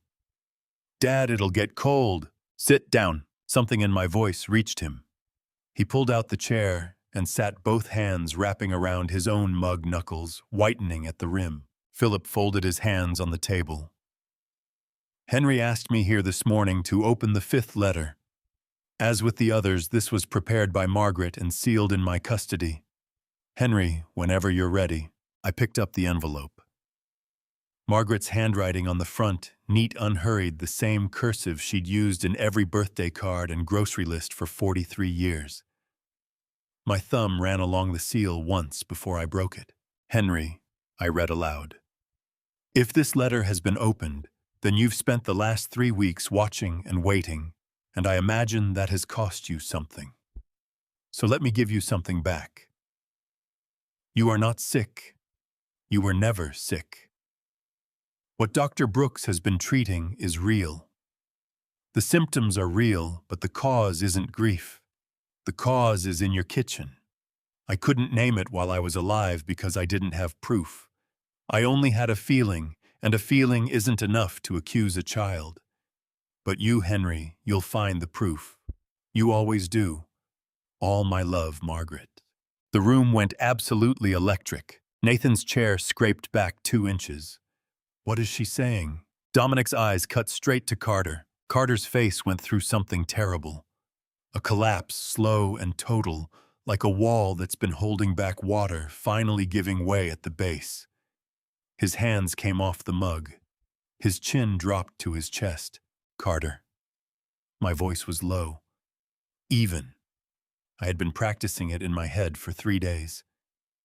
"Tell me about the tea." He made a sound, not words yet, just a raw, broken sound from somewhere deep in his chest.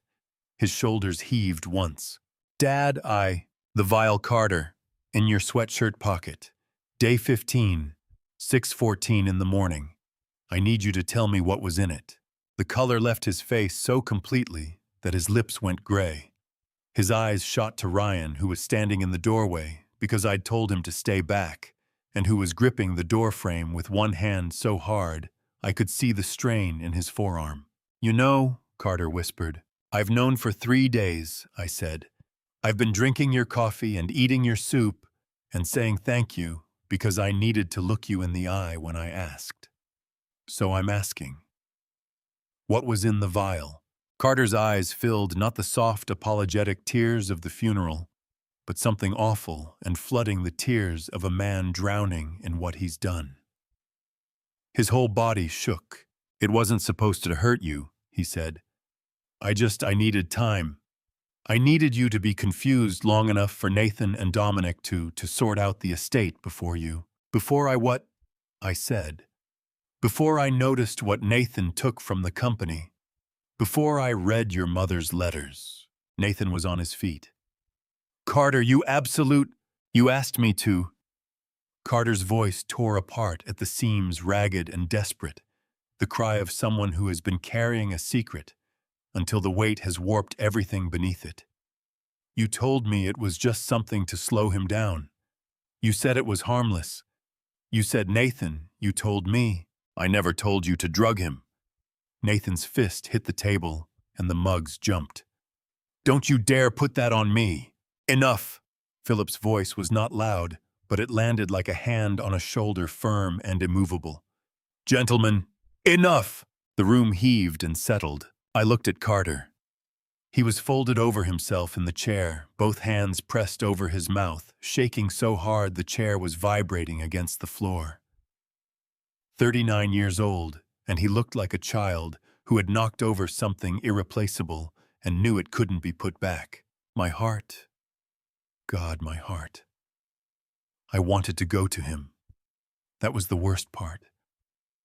I wanted to cross the room and put my hand on the back of his neck and tell him we'd figure it out. That's what 40 years of fatherhood does to you. It doesn't disappear just because the thing someone has done is unforgivable. Ryan, I said. Yeah, come sit with me. He crossed the room and took the chair beside me, and I put my hand flat on the table between us, not touching, just present. And I looked at Carter one more time. We are not finished, I said, but we're done for this morning. Philip closed his briefcase. 2 envelopes remained, and somewhere outside the cold November sky just kept pressing down, indifferent and patient. The way truth always is, it never rushes. It simply waits until there's nowhere left to hide. 21 days after we buried Margaret, a Portland Police Department patrol car pulled up in front of the house at 10:30 in the morning. I was in the workshop when Ryan came through the side door at a half-run, his face stripped of color, his breathing short. Grandpa, there's a cop at the front door. They're asking for me. My stomach dropped like a stone off a bridge. Don't say a word, I said. Not one word until Philip gets here. I pulled out my phone and called Philip before I even reached the back hallway. He picked up on the second ring. Philip, someone called the police on Ryan. They're at the door right now. A beat of quiet on his end then. Don't let him speak to anyone. I'll be there in 20 minutes. Henry, do not open that door until I arrive. I pocketed the phone and found Nathan at the top of the staircase, arms folded, watching the front door with an expression that was so carefully neutral it told me everything. Dominic was in the kitchen doorway. Carter was nowhere. Nathan, I said. My voice came out flat and cold the way metal sounds in January. Did you call them? His jaw shifted. Ryan had access to the company accounts. Someone had to report. Ryan is 22 years old, and he does not have signatory access to anything in that company. His name appeared on a transfer because someone put it there. The color in Nathan's face did something complicated. He dropped his arms to his sides and looked away, not the look of a guilty man exactly, more the look of a man who made a calculated move and is only now watching the consequences take shape in a way he hadn't fully projected. The knock at the front door came again, 2 firm raps. Stay here, I told Ryan. I went to the door and opened it. 2 officers. Young professional, the kind of polite that means they've been trained to stay pleasant until they can't. The taller one had a notepad already in hand. Mr. Caldwell, we received a report of potential financial irregularities involving a Ryan Caldwell. Is he present? He is, I said, and his attorney will be here in 15 minutes. You're welcome to wait on the porch. The officer's expression didn't change. Sir, it would help to... 15 minutes, I said. I'm 69 years old. I've lived in this neighborhood for 31 years, and I know my rights and his. 15 minutes. I closed the door. My hands were shaking not with fear, but with the particular tremor that comes when you are furious and forcing yourself to stay controlled, because losing control helps no one. Ryan was at the end of the hallway. His back was against the wall, one hand pressed flat against it like he needed something solid to lean against. His eyes were wide and bright and afraid. And God, that look on his face, that raw, unguarded fear on a 22-year-old who had already lost more than most people lose in a lifetime. It split something open in my chest that I won't fully describe because I don't have the words for it. Am I going to be arrested? He asked. No, I said. How do you know? Because Philip has documentation showing the transfer was made from Nathan's device at Nathan's IP address at 11:47 p.m. on a Tuesday when you were documented on the other side of town at a college friend's apartment. Philip prepared it last week the moment he saw where things were heading. Ryan's mouth opened, then closed. Then his eyes went wet, and he made a sound that was almost a laugh, the kind that comes out of relief so complete it feels physical. She planned for this too. She planned for everything, I said. Philip arrived in 18 minutes, not 15, and he was carrying his briefcase and a second folder I hadn't seen before, thicker, rubber-banded. He spoke to the officers on the porch for 9 minutes. I watched through the sidelights. The taller officer's posture changed around minute 4, shoulders dropping, notepad going into his breast pocket. When Philip came back inside, he was composed, but his eyes were bright. "They're leaving. The report has been noted and will be investigated, but given the documentary evidence, Ryan is not a person of interest." Nathan had come downstairs. He was standing at the foot of the staircase with his hands in his pockets and his face doing that neutral boardroom thing, but his left foot was moving, heel lifting and dropping in a small, rapid rhythm that I recognized from when he was 16 and had done something he couldn't take back. "Nathan," Philip said, "I'd strongly recommend you speak with your own attorney before tomorrow morning." Nathan said nothing, but his foot kept moving. Dominic had come into the hallway by then. He looked at Nathan, then at me, and his face did something I hadn't seen it do in years. It cracked just slightly, just at the eyes, the way a man looks when he realizes the story he told himself about his own behavior no longer holds its shape. "Henry," he said, "I didn't know about the police call. I want you to know that." "I know," I said. Carter appeared at the top of the stairs.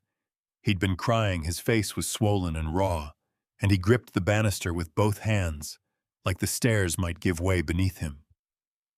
He looked at Ryan for a long moment, and his lips pressed together, and his chin dropped. "Ryan, Not yet, Carter," I said. "Not yet." Because there were still 2 envelopes in that cedar box, and whatever Margaret had put in them, I had a feeling that the apologies, if they were going to mean anything at all, needed to wait until every truth was on the table. Philip set his briefcase down and looked at me over the rim of his glasses. "Henry, are you ready for the 6th letter?" My chest tightened. My hands steadied. "Tomorrow," I said. "Give us 1 night." He nodded. Outside, the police car pulled away from the curb, and the street went quiet, and the afternoon light came through the front window and caught the dust motes floating in the air of my hallway. All these invisible things drifting, waiting to settle. Because what I'm about to tell you is the one thing that changed everything. The one secret that explains 8 years of silence in this family. The one truth Ryan never knew and deserved to know more than anyone. If you think you already know what's coming, comment "I know" below. And if you have no idea, comment "Tell me." Either way, let me see you before I turn this page. A reminder, as we head into the hardest part of this story, some details here are fictional, built carefully to carry a message that is worth hearing. If you'd rather not continue, you can step away right now, no explanation needed. But if you stay, what comes next will stay with you. The 23rd morning after we put Margaret in the ground, I woke up before the sun and sat at the kitchen table, with my hands flat on the wood, and just breathed. Philip was due at 9. I'd asked Ryan to be present. I'd told the 3 boys to be downstairs by 9 or not at all. They were all there by 8:50. Carter sat closest to the window, a mug of coffee between his palms, eyes red-rimmed and swollen from what I suspected had been a sleepless night. Dominic was next to him, posture straight, face composed, but his right hand kept turning his pen over and over on the tabletop in a slow, repetitive motion that told me everything his face was trying not to. Nathan sat at the far end, and for the first time since Margaret's funeral, he looked diminished, smaller somehow, like a man who has been holding a particular shape for so long that when the effort finally stops, what's left is just the ordinary person underneath. Ryan came in last and took the chair beside me. Philip set the 6th envelope on the table at exactly 9 o'clock. He didn't say anything. He just placed it in front of me and folded his hands and waited. I picked it up. Margaret's handwriting. Letter 6. I felt the weight of it between my fingers and thought, whatever is in here, she chose to write it. She chose to leave it. That means she decided the truth was worth more than the peace of not saying it. I broke the seal. "Henry," I read. My voice was steady, which surprised me. There are things I knew and could not prove. There are things I suspected and could not say. But I have been gone long enough now that the time for protecting feelings has passed and the time for protecting Ryan has arrived. So I will say it plainly. The night Marcus and Dana died the accident on the Terwilliger curves, Nathan called Marcus 40 seconds before the crash. I have the phone records. I have had them for 2 years. I do not know what was said. I do not know if Nathan intended what happened. But I know that Dominic knew about the call, and I know that Carter saw Nathan on the phone that night and said nothing. I am not asking you to punish them, Henry. I am asking you to see them clearly, and I am asking you to make sure Ryan knows the truth, not to give him a reason for hatred, but to give him the dignity of not being the only one kept in the dark. All my love, Margaret. The pen stopped turning. Dominic's hand went flat on the table, like he needed to anchor himself to something solid. Carter made a sound sharp, involuntary, the sound a person makes when something strikes them in the sternum. His coffee mug tipped and he caught it, but just barely, and his hand was shaking so hard the coffee sloshed over the rim and onto his fingers. Nathan said nothing for a long moment. Then his jaw moved. I wasn't trying to... His voice broke on the last word. He pressed his fist against his mouth. His eyes went bright and wet, and something behind them was falling. I could see it falling, the whole careful architecture of justification and distance he had built over 8 years coming apart in the space of 30 seconds. I called him about the estate, about a property matter. I didn't know, I swear to God, Dad, I did not know he would... Did you know he was driving? I asked. Nathan's fist dropped from his mouth. His chin trembled. Yes. The word hit the room like a dropped hammer. Ryan's hand came down on the table. Hard. Not a slam, controlled, deliberate, the sound of a young man using every ounce of himself to stay seated. You knew he was driving, Ryan said. His voice was low and stripped of everything except the raw fact of it. You knew he was driving and you called anyway. Ryan, don't. Ryan's eyes were blazing, not tears, yet something hotter than tears, something that had been waiting 8 years for a place to land. Don't say my name like that. Don't say it like we're okay.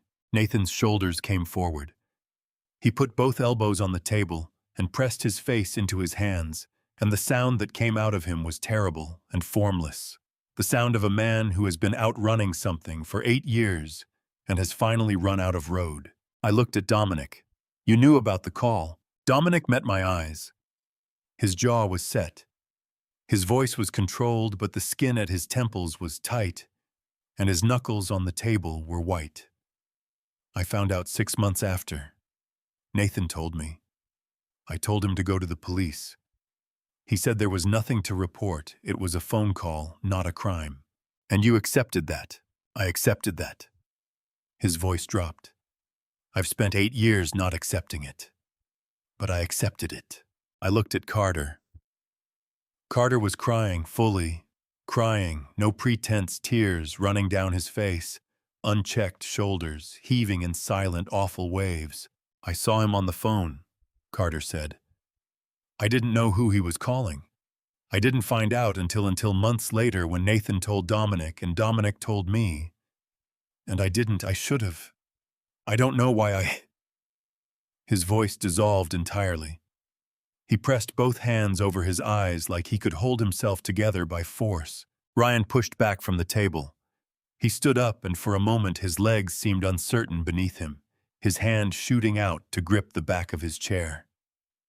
He was 22 years old, and he had just learned that his father's last living seconds were interrupted by a phone call from a man sitting 8 feet away from him. Ryan, I said.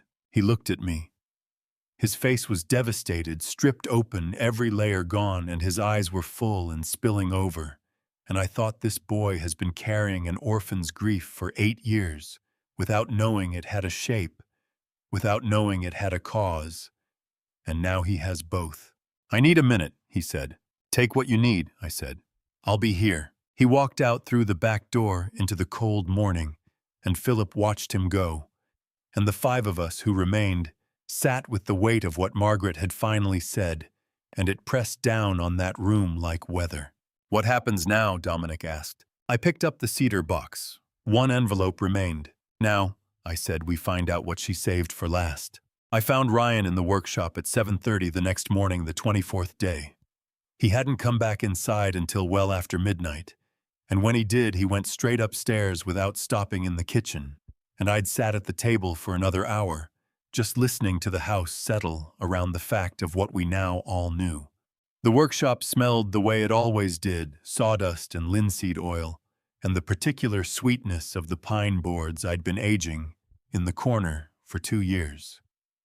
Ryan was sitting on the old stool at the end of the main bench, hands wrapped around a thermos, staring at a half-finished jewelry box I'd been building for no particular reason, except that my hands needed something to do when my head wouldn't quiet. I didn't announce myself.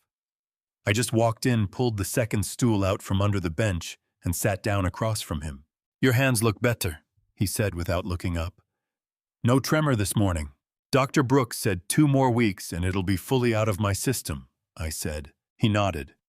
His jaw was set, his eyes fixed on the jewelry box, like it had done something to him personally. "You want to talk about it?" I asked. "I've been talking to myself about it all night," he said. "I'm not sure I have any new sentences left." "Then don't use sentences, just talk." He looked up at me then. His eyes were raw, not crying anymore, past the crying stage into the quiet aftermath where everything is level and exhausted and honest. "Did you know?" he asked. "Before the letter. Did you know about the phone call?" The question landed squarely, and I let it. "No," I said. "I knew something happened that night that was never fully explained. Your father was a careful driver. The conditions weren't that bad. I never understood the mechanics of it. But I didn't know about the call." Ryan's chest rose and fell. 8 years, he said. 8 years I thought it was just an accident. Just the random cruelty of it. And the whole time, his voice cracked. He pressed the back of his wrist against his mouth, hard, jaw tight, fighting it. And then he stopped fighting it, and his eyes filled and spilled over, and he bent forward over the thermos with his shoulders shaking. And I got off my stool and crossed to him and put both hands on his shoulders and held on. He cried the way people cry when they've been holding it back for hours in waves, each one harder than the last, his whole frame shaking with it. I didn't say anything. I just kept my hands on his shoulders and let him. When it passed slowly, unevenly, he straightened up and dragged his sleeve across his face and let out a long, ragged breath. "I don't know what to do with it," he said. "I don't know if I'm supposed to forgive him, or hate him, or report him, or—" "You're not supposed to do anything," I said. "Not today, not this week. Grief doesn't run on a schedule, and neither does what you're feeling right now." He looked at me sideways. "That sounds like something Grandma would say. She said it to me once," I said, "when your dad was in the hospital after the appendix surgery, and I was trying to figure out how to feel and what to do next, all at the same time. She sat me down and said, 'Henry, you don't have to have a plan for every feeling.'" Something shifted in Ryan's face. The grief was still there, raw and present, but underneath it something else moved, something softer. "I miss her," he said. "God, I miss her," I said. We sat with that for a moment. The two of us in the workshop that smelled like sawdust and old pine while the 24th morning came in gray and quiet through the high window above the lathe. "Can I ask you something?" Ryan said. "Always. Are you scared of whatever's in the last envelope?" I thought about it. Genuinely thought about it, the way Margaret always told me to before answering a real question. "Yes," I said. "But I'm more scared of not opening it than opening it. Does that make sense?" Ryan turned the thermos in his hands. "Yeah," he said. "Yeah, it does." He looked at the half-finished jewelry box between us on the bench.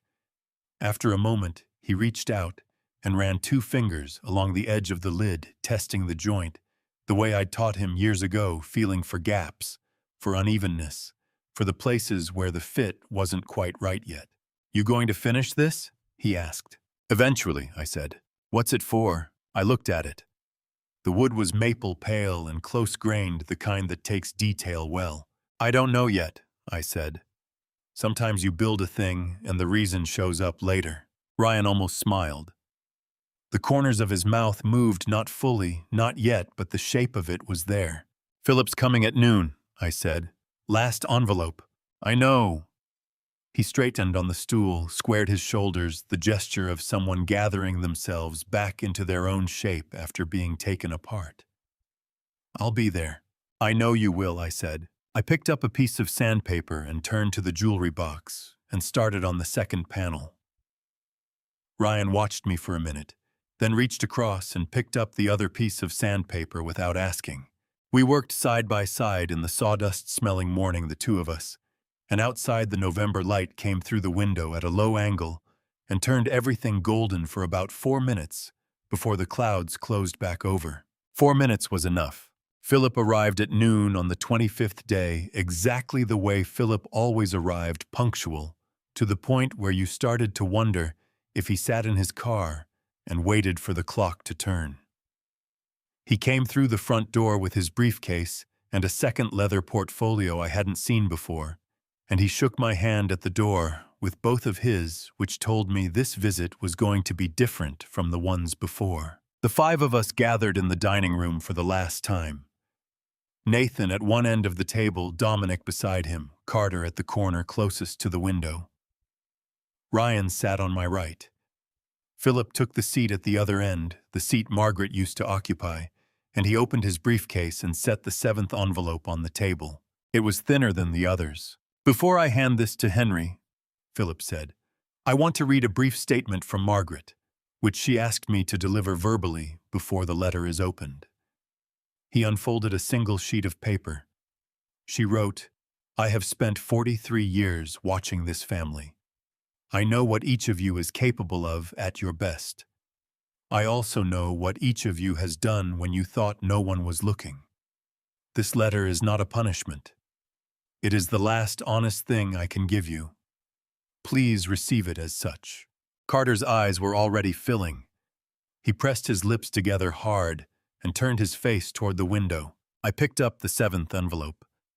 My hands were steadier than I expected, steadier than they'd been in weeks. I broke the seal and unfolded the single page inside. Henry, I read. 6 months before I died, I moved the majority of our estate into the Margaret and Henry Caldwell Charitable Trust. The trust holds $6,200,000. It is administered by Hartman and Associates and governed by a board of 3 independent directors. It is no longer inheritable. It cannot be contested. The assets remaining in the estate, the house on Beaumont, the workshop property, and $200,000 in savings, are yours to dispose of as you see fit. I made this decision because I watched our sons spend the better part of a decade measuring each other by what they stood to gain. I did not want our life's work to become the thing that finished us. The money is doing good now. It is building a pediatric wing at Providence Memorial and funding 3 years of college scholarships for kids who need them. I am more proud of that than anything I owned. What I want you to give Ryan is not money. It is the truth, and a chair at whatever table this family builds next, if it builds one at all. I love you, Henry. I love all of you, even now, especially now, Margaret. The room went so still I could hear the furnace cycling on 2 floors below. Then Nathan made a sound, half breath, half something else, and his chair pushed back from the table by 3 inches. His face was a battlefield. His jaw was working. His eyes were bright and wet and furious all at once, and his hands came flat on the table with a sound like a single short crack. $6 million, he said. She gave it away. She built something with it, I said. Dad, Nathan. My voice was quiet, final. Don't.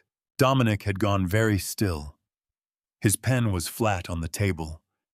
His face had done that thing it did when he was processing something too large for his usual composure, A kind of controlled blankness, like a man standing in a doorway, deciding whether to walk through.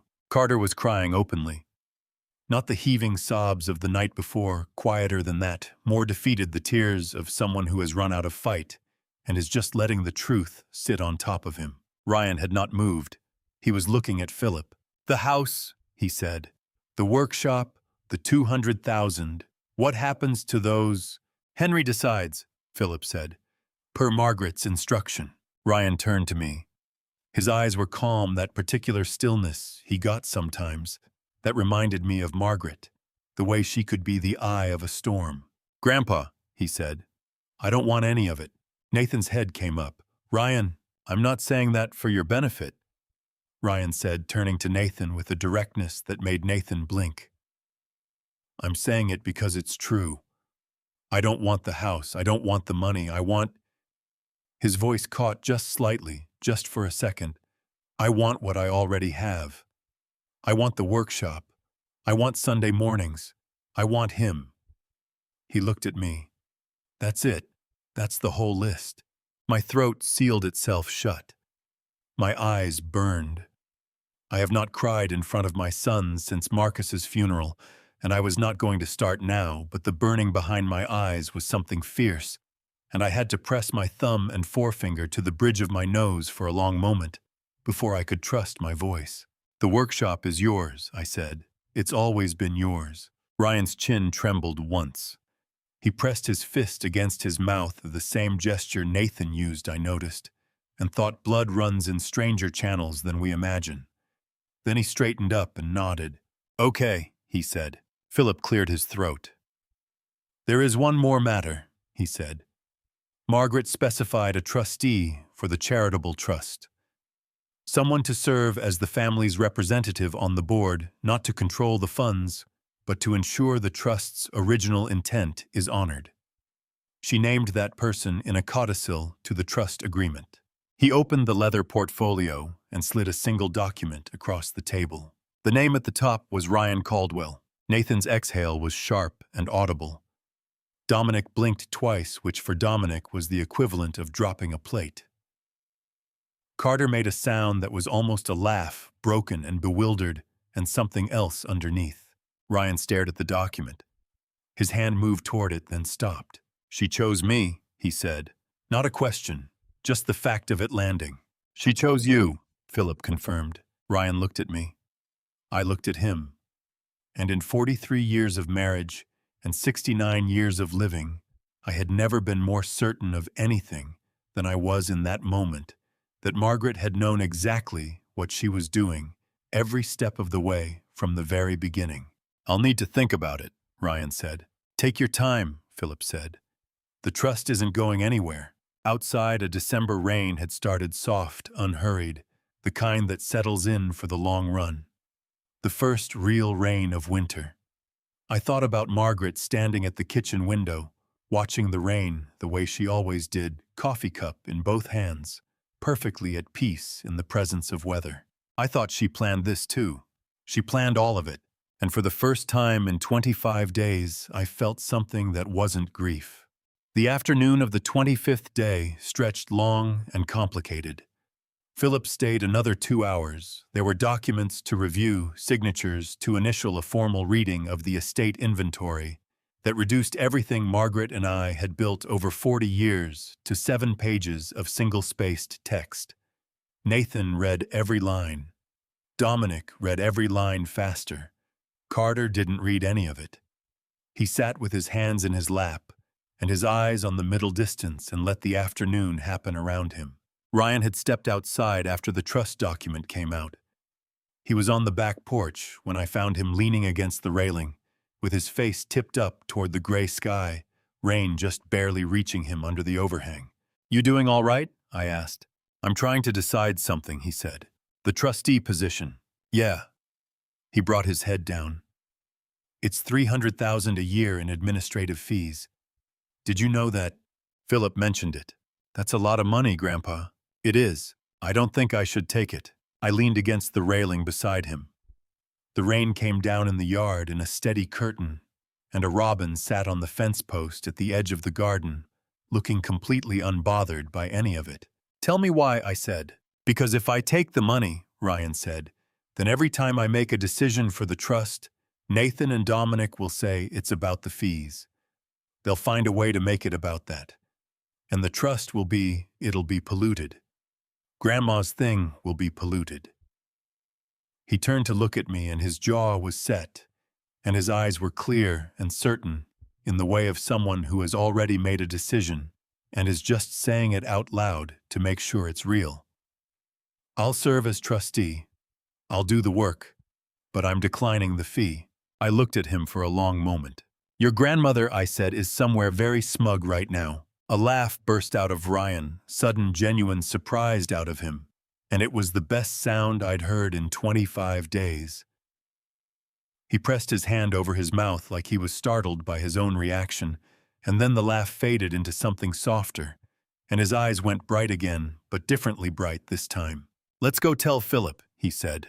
Back inside, Philip received the news with the particular stillness of a man who had expected it. He made a note, nodded once, and said, "Margaret will be pleased." He said it in the present tense. Nobody corrected him. Nathan, however, was not still. He was on his feet at the side window, and when Ryan announced his decision, Nathan turned around with his arms crossed and his face doing something complicated. Surprise, calculation, and something underneath both of those that I hadn't seen on Nathan's face in years. Something that might have been shame. "You're turning down $300,000, Nathan said. "Yes," Ryan said. "Why?" "Because it's not mine." Nathan opened his mouth, closed it. His arms dropped to his sides. And for a moment, just a moment, the boardroom version of my oldest son went away entirely. And what was left was a 50-year-old man who had spent a very long time confusing worth with wealth, and who was only now standing in his dead mother's dining room, beginning to understand the difference. Philip cleared his throat. "There is a final matter I need to address." He opened a tab in the leather portfolio and slid 2 documents across the table. "These relate to the $300,000 transfer from Caldwell Woodworks. Oregon law requires formal disclosure. I've been in contact with the company's accountant. Dominic, you provided Nathan with legal cover for the transfer structure. That's documented." Philip set the portfolio down and looked at me. "There is one additional matter. Regarding Carter, the substance found in the tea has been documented and submitted to the Portland Police Bureau. Carter will need his own legal counsel. That process is separate from what we're resolving here today, and it will run on its own timeline." Dominic's composure finally cracked. Not dramatically, not the way Carter's had, not the way Nathan's had, but in the specific way of a man who has kept himself together through discipline alone and has just felt that discipline give at the foundation. His face went pale. His hands came to the table edge. "I advised on the structure," he said carefully. "I did not authorize. The advice created the mechanism," Philip said. "The documentation is very clear." "What does that mean?" Nathan said. "Philip, what exactly does that?" "It means," Philip said with the measured patience of a man who has been carrying this information for 6 months and is finally setting it down, "that both of you will need independent legal counsel. And it means that restitution to the company and by extension to Henry will need to be arranged before the estate closes." The room crackled. Nathan's face went through 4 expressions in 2 seconds. Dominic was absolutely motionless, his eyes fixed on Philip, with the precise calculating focus of a lawyer trying to find the exit from a room that has no exits. Carter was the one who spoke first. "I want to say something." Every head turned. Carter was standing. He'd gotten to his feet without anyone noticing, and he was standing at the corner of the table, with both hands gripping the back of his chair. Knuckles white, chin up, eyes red and swollen and absolutely direct. "I want to say it to Ryan," he said. Ryan looked at him. Carter's grip on the chair tightened until the tendons stood out along the backs of his hands. His voice came out uneven, cracked at the edges, but he didn't stop. "I put something into your grandfather's tea," he said. "I told myself it wasn't serious. I told myself it was just temporary. I told myself a lot of things. His voice broke on the next sentence, and he pushed through it anyway. I heard him. And you sat in this house every day watching him get worse and trying to protect him. And you did it alone because nobody else would. And I was the one making him sick. His chin dropped. His shoulders shook once. I don't expect you to forgive me. I'm not asking you to. I needed you to hear it. From me. Without any of the other stuff around it. Ryan's hands were flat on the table. His jaw was working. His eyes were full, brimming right at the edge.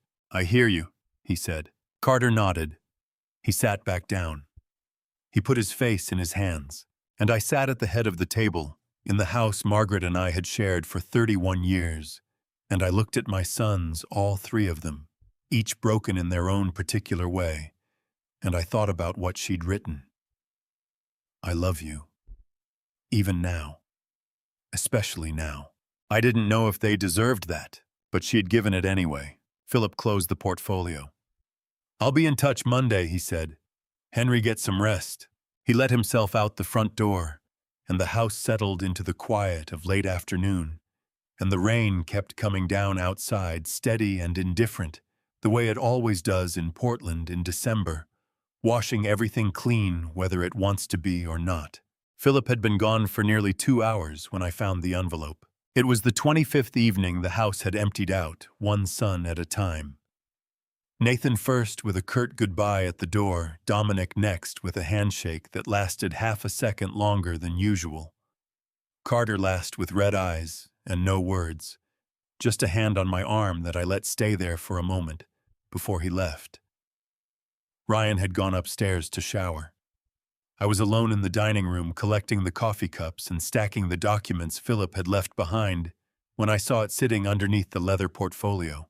A plain white envelope, smaller than the others. No number on the front, just 2 words in Margaret's handwriting. For Henry. My legs stopped working. I sat down in the nearest chair and held it in both hands and just looked at it. Not letter 8. Not a number. Just my name in her handwriting, the way she'd written it on birthday cards and grocery lists, and the notes she used to leave on my pillow when she knew I was worried about something and wanted me to find something kind before I fell asleep. My hands were shaking. Not the scopolamine tremor, not the old man tremor, but the specific shaking of a person holding something they are not sure they are ready for. I broke the seal. The letter was 2 pages handwritten, and she had pressed harder on the pen toward the end of each line, the way she always did when she was writing something that mattered. Henry, this one isn't for the family meeting. This one is just for you, and you can decide what to do with it afterward. I want to tell you something about Ryan. I have loved that boy since the day Marcus brought him home from the hospital. You know that. But there is a kind of love that goes beyond blood and beyond duty and beyond even the normal grammar of family, a love that chooses every single day without obligation. That is what Ryan became to me. Not a grandson I was raising out of necessity. Not a substitute for the son we lost. A choice. My choice. Every morning for 8 years. I want you to tell him that. Not from me, I know it will land differently coming from you. Tell him that he was chosen. Not inherited. Not assigned. Chosen. Tell him that in this family, with everything that has happened and everything that has been broken, Hank was the one thing that was never in question. I am so proud of the man he is. I am so proud of the man you helped him become. Take care of each other, Henry. That's all I've ever wanted. All my love, always, Margaret. I don't know how long I sat there. At some point, Ryan came downstairs. He was in a clean shirt, hair still damp, and he stopped in the doorway when he saw my face. Grandpa, I couldn't answer immediately. My throat had closed and my eyes were burning in a way I had not felt since Marcus's funeral, since the day I stood in the rain at a graveside and watched them lower my oldest son into the ground and understood for the first time what it meant to have something taken from you that could never be replaced. Come here, I said. He crossed the room and took the chair beside me, and I held the letter out to him. He read it slowly. I watched his eyes move across the page, watched his jaw tighten, watched the moment he reached the line not inherited, not assigned, chosen because his breath caught audibly and his hand came up to cover his mouth. When he finished the second page, he set it down on the table very carefully, the way you set down something fragile. His shoulders were shaking. His eyes were full and streaming, and he pressed the back of his wrist hard against his mouth and made a sound that broke in half in his throat. She said chosen, he managed. She meant it, I said. Ryan, I mean it too. And then, for the first time since Margaret died, for the first time in longer than that, for the first time in more years than I can accurately count, I stopped holding myself together. I pulled that boy into my arms, and I held on, and everything I had been carrying for 25 days came up and out all at once. And I cried the way I hadn't let myself cry, with my whole chest, with my whole body, with 69 years of love and loss and fatherhood and grief all pressing through at once. Ryan held on just as hard. His arms were shaking around me. He was crying into my shoulder and I was crying into his, and neither of us said anything, because there was nothing left to say that the moment hadn't already said better. We stayed like that for a long time, when it finally passed slowly in stages like weather moving through. I pulled back, and Ryan dragged his sleeve across his face and laughed a short, watery laugh. And I laughed too, and for a moment, the dining room felt full, in a way it hadn't since Margaret was in it. She planned this too, Ryan said. Down to the placement under the portfolio, I said. Of course she did. He shook his head, still half-laughing eyes still bright and wet. She was the most organized person who ever lived. She was, I said. She really was. Ryan picked up the letter one more time and read the last line again. Take care of each other, and then he folded it along Margaret's original creases and held it out to me. Keep it, I said. She wrote it for both of us. He pressed it flat against his chest, both hands over it, like he was holding something that might otherwise float away. Outside, the December rain had softened to a mist. The porch light caught it and turned it gold, and the street was quiet. And somewhere down the block, a neighbor's dog barked once and stopped, and the night settled in around the house like something that had been waiting patiently to be let in. What happens now? Ryan asked. I looked at the empty cedar box on the sideboard. All 8 envelopes gone. Everything said that needed saying. Now, I said, we figure out what comes next, together. December came in properly, the week after cold, unhurried, the kind of Pacific Northwest winter that doesn't announce itself so much as simply arrive and make itself at home. The holiday lights went up on Burnside, and the coffee shops put out their red cups, and the city carried on the way cities do, indifferent to the particular griefs and reckonings happening inside particular houses on particular streets. Nathan left Portland 11 days after the 25th. He called first, which surprised me. I'm going to Seattle for a while, he said. I need some distance. From what? I asked. A pause.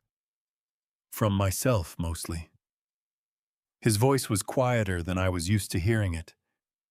The edges had gone out of it. I'm getting a lawyer, Dad. Not to fight anything. To figure out the restitution. I want to do it right. That's all I'm asking, I said. I know. Another pause. I'm sorry.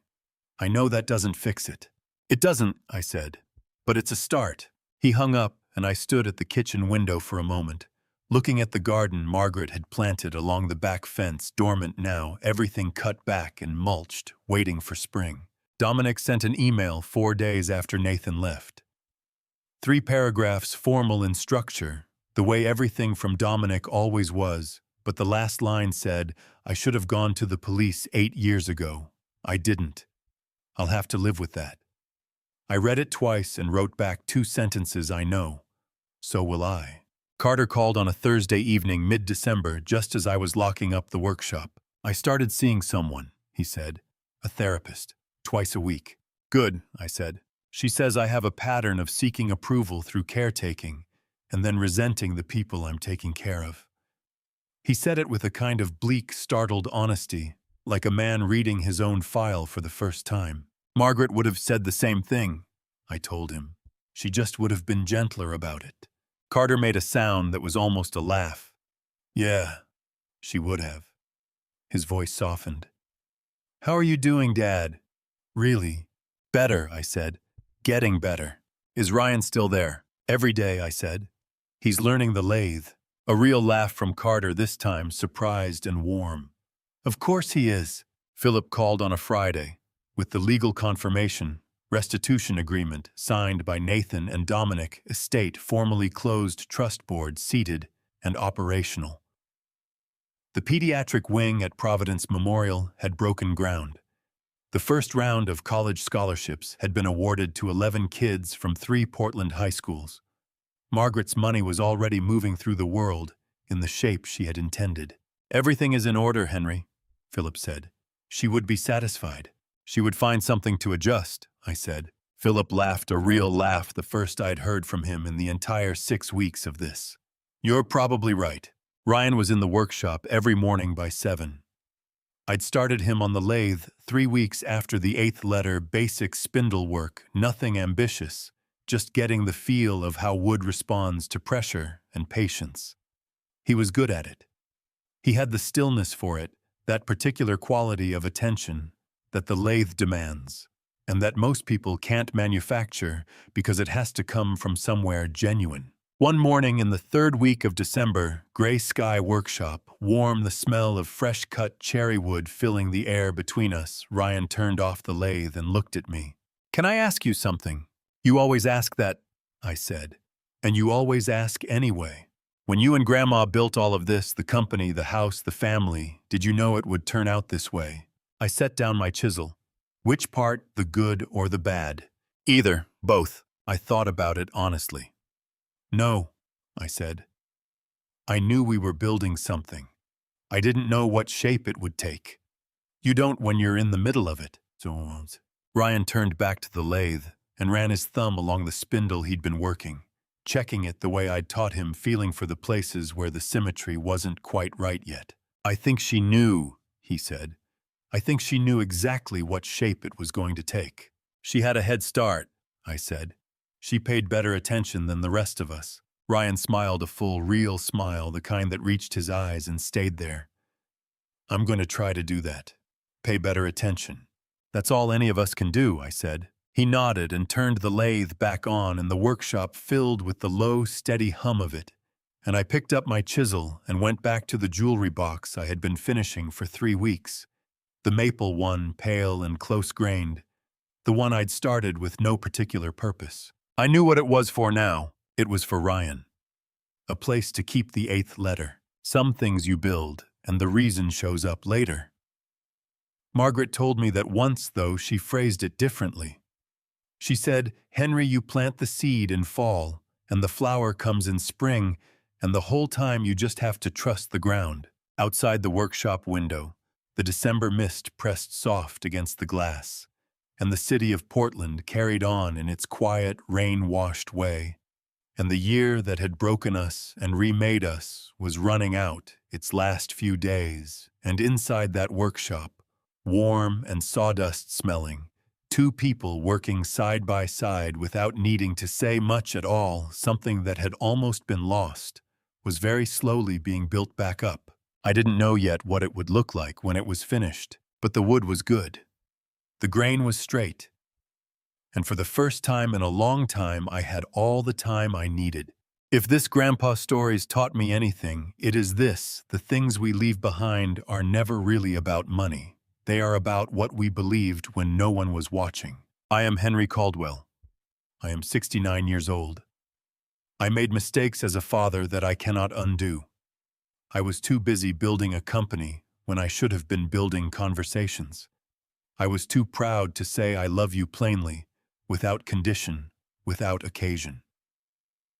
If you see yourself in my sons, in Nathan's hunger, in Dominic's silence, in Carter's desperate need to be enough, please do not wait for a cedar box and 8 letters to show you who you have become. Look now. Change now. While the people you love are still in the room. This family story did not end the way anyone expected. The money was gone before we ever opened the first envelope. What remained was a workshop, a boy who chose sawdust over stock portfolios, and an old man who finally learned to cry. I believe God gives us exactly the people we need, not always the people we deserve. Margaret was mine. Ryan is mine. That is more than enough. Every grandpa story begins with someone who stayed. Every honest family story begins with someone brave enough to tell the truth. I hope this one gave you something to carry home. If something here moved you, a line, a moment, a letter, leave it in the comments. Your words mean more than you know. And if you believe someone you love needs to hear this grandpa stories today, share it with them. No occasion needed. That is the whole point. Subscribe. If you want more stories, like this one, told slowly, told honestly, told the way real family story deserves to be told. Thank you for staying until the very end. It means everything. A gentle heads up, the stories ahead contain fictional elements crafted purely for reflection and inspiration. If that is not what you are looking for right now, no hard feelings. Step away, find what feeds you, and come back whenever you are ready.